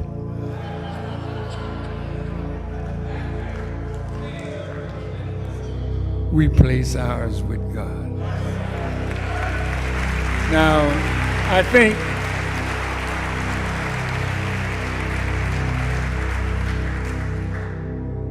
at all those great stars, the prophets of God, they don't equal one Elijah.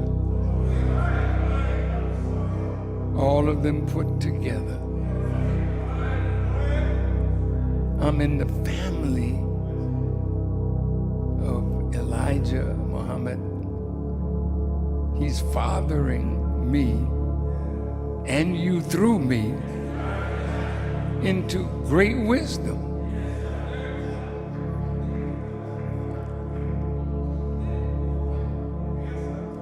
Are you willing to suffer?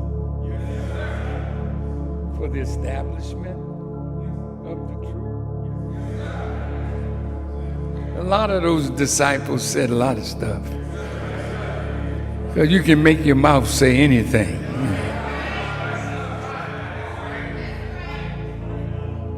But when the deal went down, how deep is your love? I, like my brother before me, have come out to die. Not to die stupid, to challenge Satan. My teacher reminded me of Job.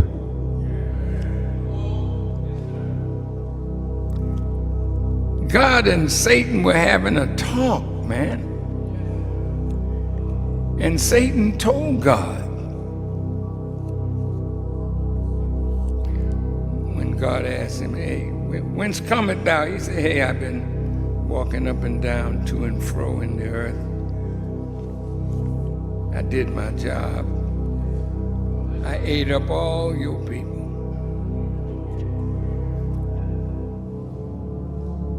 God asked him, have you considered my servant Job? That's the price we have to pay to set our people free. Free from the grip of Satan. So God asked him, did you consider Job? He said, yeah. We tried to kill him a few times. I stand before you almost like a dead man because of what they've done to me. I have very few internal organs that are still there because he put so much radiation in me, it ate up my insides. But look at me. Listen to me.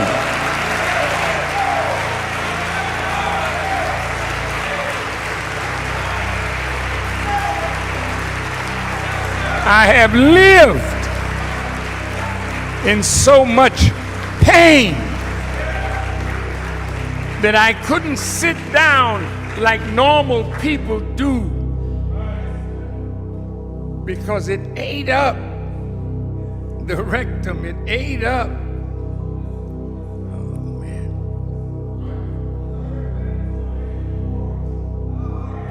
I mean, I'm not trying to get no praise, hell no. We just give all the thanks and the praise to God. I'm saying this. Ask my wife and my children the pain that I lived with for years. Years, where there's not a pain medicine that the devil made that I haven't been guilty of using, because I was in so much pain. Davocet, Percocet, Oxycontin,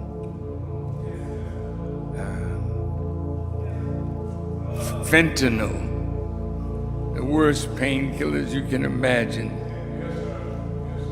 I functioned with all of that going on. I never preached to you high.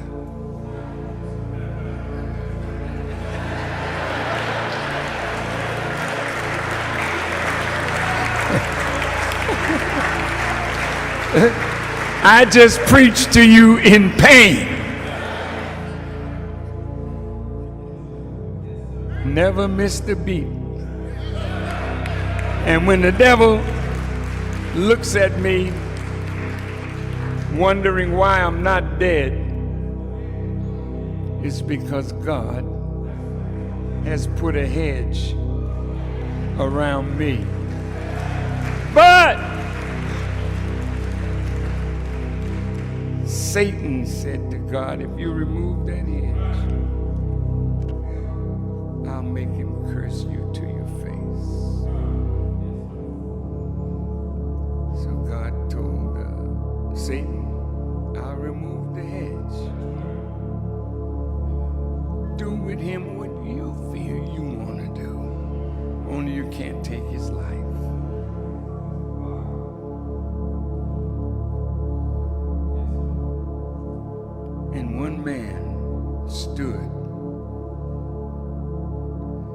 between God and Satan for the liberation of the people. See, you love Jesus, and you have every right to love him. And the reason you love him so is because he died, so-called for our sins. You never met that Jesus. See, Elijah Muhammad told me and us that 2/3 of the Holy Quran was for him, and 1/3 is for some other fellow, and I'm going to let him worry about his part. Elijah Muhammad fulfilled his 2/3.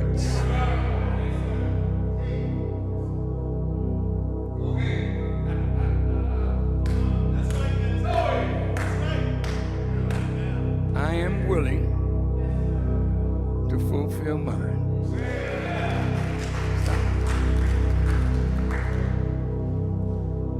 He said, through you, I'll get all my people. How would that happen? You got to lay it all down. This is one man he can't break. But he's going to try. And if I pass the test, I fulfill the scriptures. He was bruised for our iniquities. That didn't happen back then. It happens every day of my life up here. But the cross was meant for me. And I am meant for that cross. But the scriptures or the song says, must Jesus bear the cross alone and all the world go free? Sorry about that. There's a cross for you, and there's a cross for me. One day soon, it's the will of Allah, and it is. Jesus was God's man. He was like a son of God. And he loved his son so much that he offered him. That's why I said last week, I'm not running from you white folks. I know I got to pay a price for my courage to speak the truth. But death is sweet if it leads to your redemption. They won't kill more than 300 of us. So says the Honorable Elijah Muhammad. If I don't want to make you sad, because my death is a glorious thing. Because God is not going to let him do it all. I mean, it's going to look pretty bad. But damn, on that third day,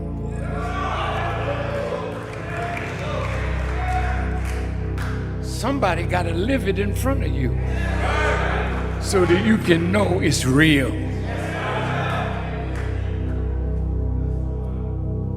That's the price for the redemption of our people. Now, thank you. I love you too, and I'm proving.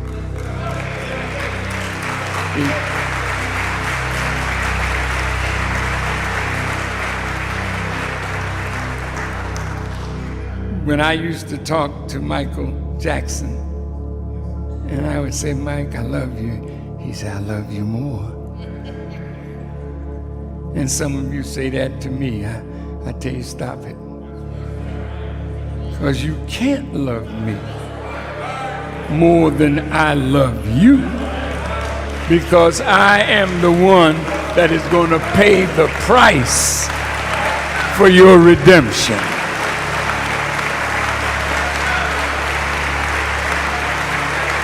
So,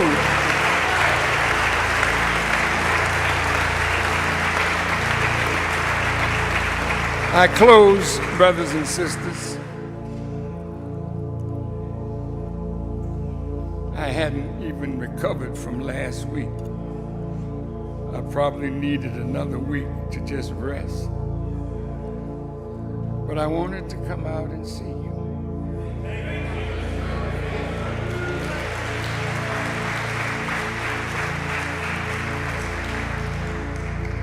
But now it's on you. Don't say that they can't arrest the minister. He's too powerful. No, they will arrest me. They arrested my father before me. They're wondering why I'm not dead right now because they put some powerful radiation in me. And they knew I wasn't going to survive, but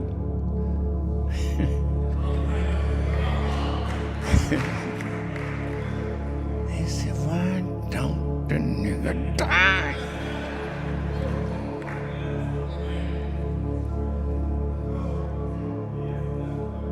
May Allah bless you. May Allah bless you to be strong in faith. May Allah bless you to hold on to that invincible truth that is the foundation of your faith.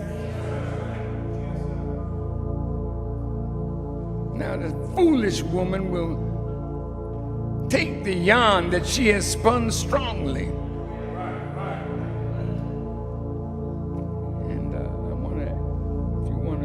The yarn is.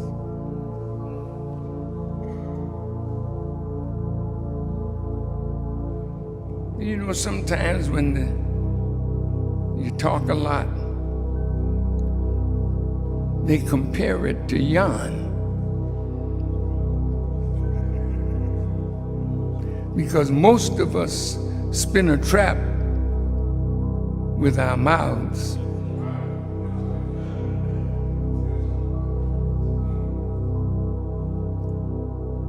So when the minister goes to his father,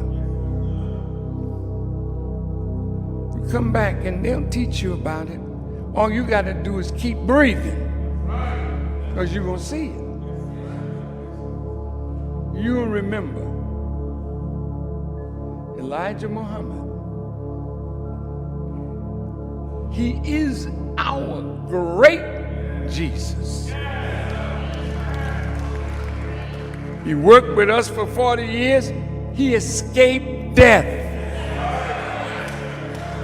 Pick up your Quran and read it for yourself.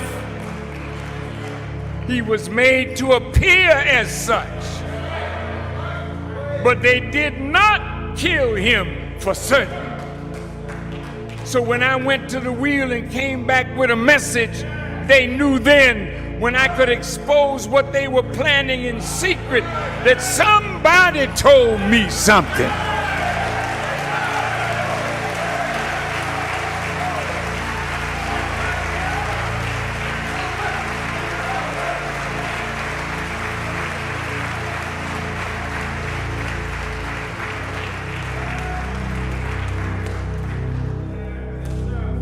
I'm going to close on a note about Kobe.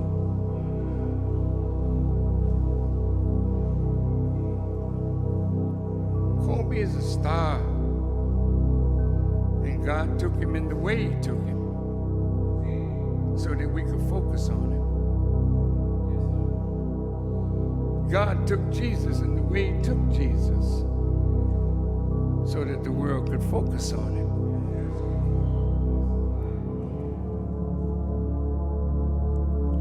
Kobe died at 41. But when his light was put out by the evil accident of time,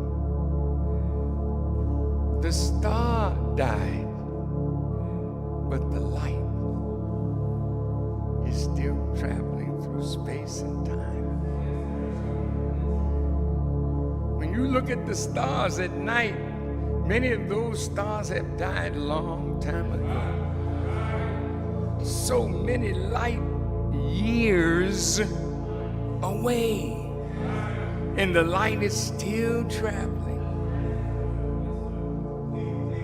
And you and I could look up and see the light of a star that's gone. You can look up now and see the light of Abraham. You can see the light of Moses and Aaron. You can see the light of Jesus the prophet. You can see the light of Muhammad. Their light is still traveling through space and time.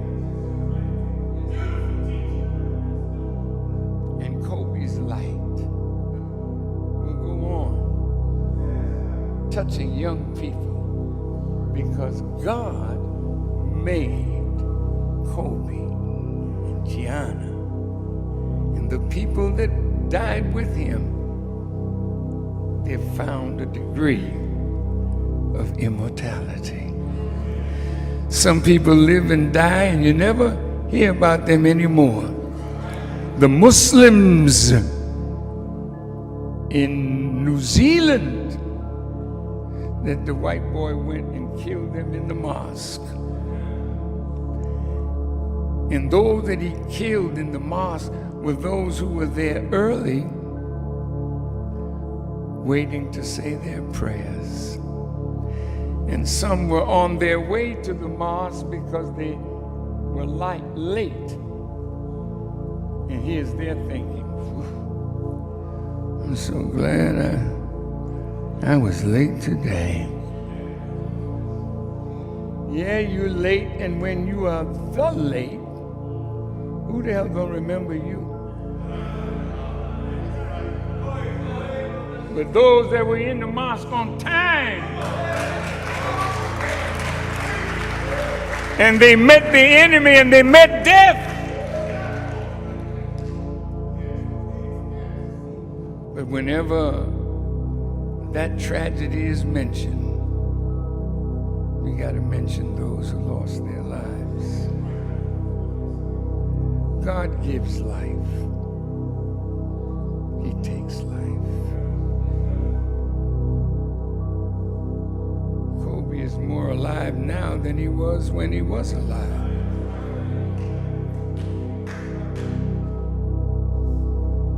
God wanted you to study not just the passion he had for basketball, for which he won an Oscar, but God wants you to study his passion for life and the business of life.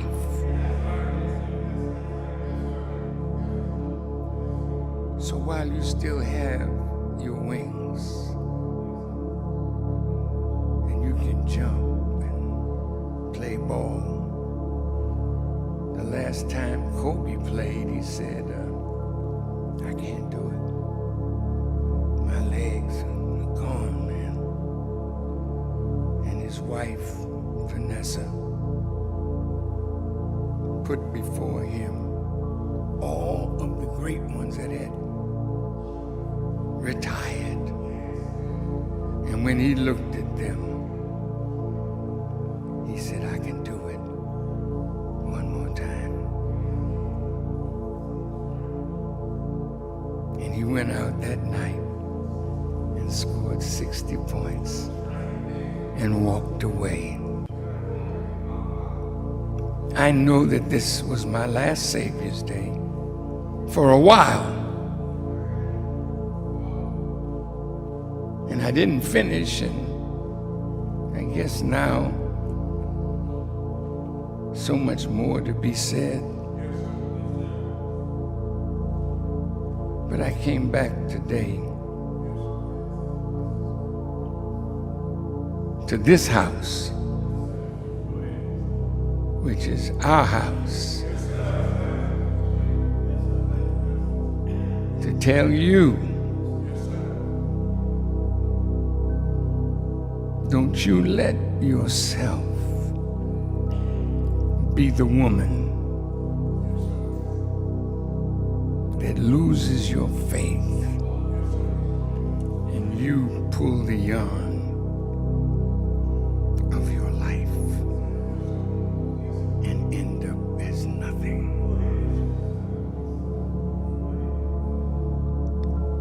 Don't you laborers get it twisted.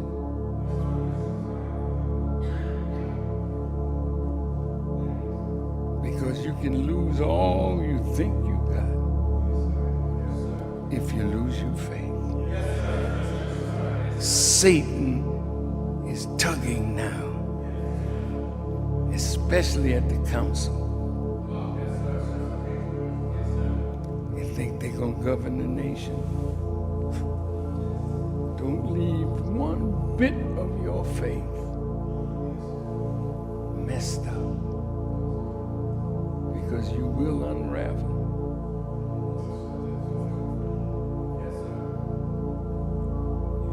Keep your yarn tight. Keep your faith right.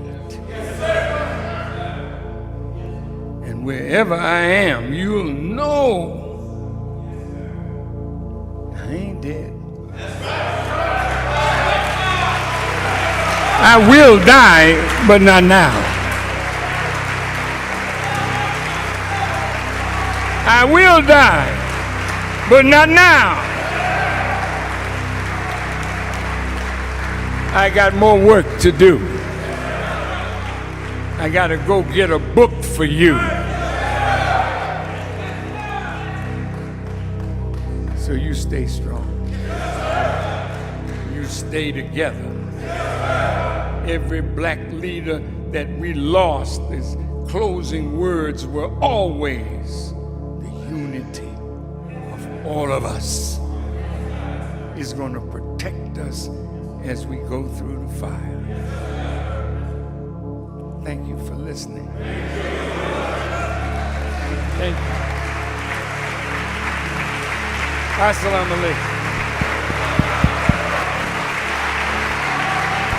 Allahu Akbar. Allahu Akbar. Allahu Akbar. All praise is due to Allah for the Honorable Minister Louis Farrakhan. Come on, brothers and sisters.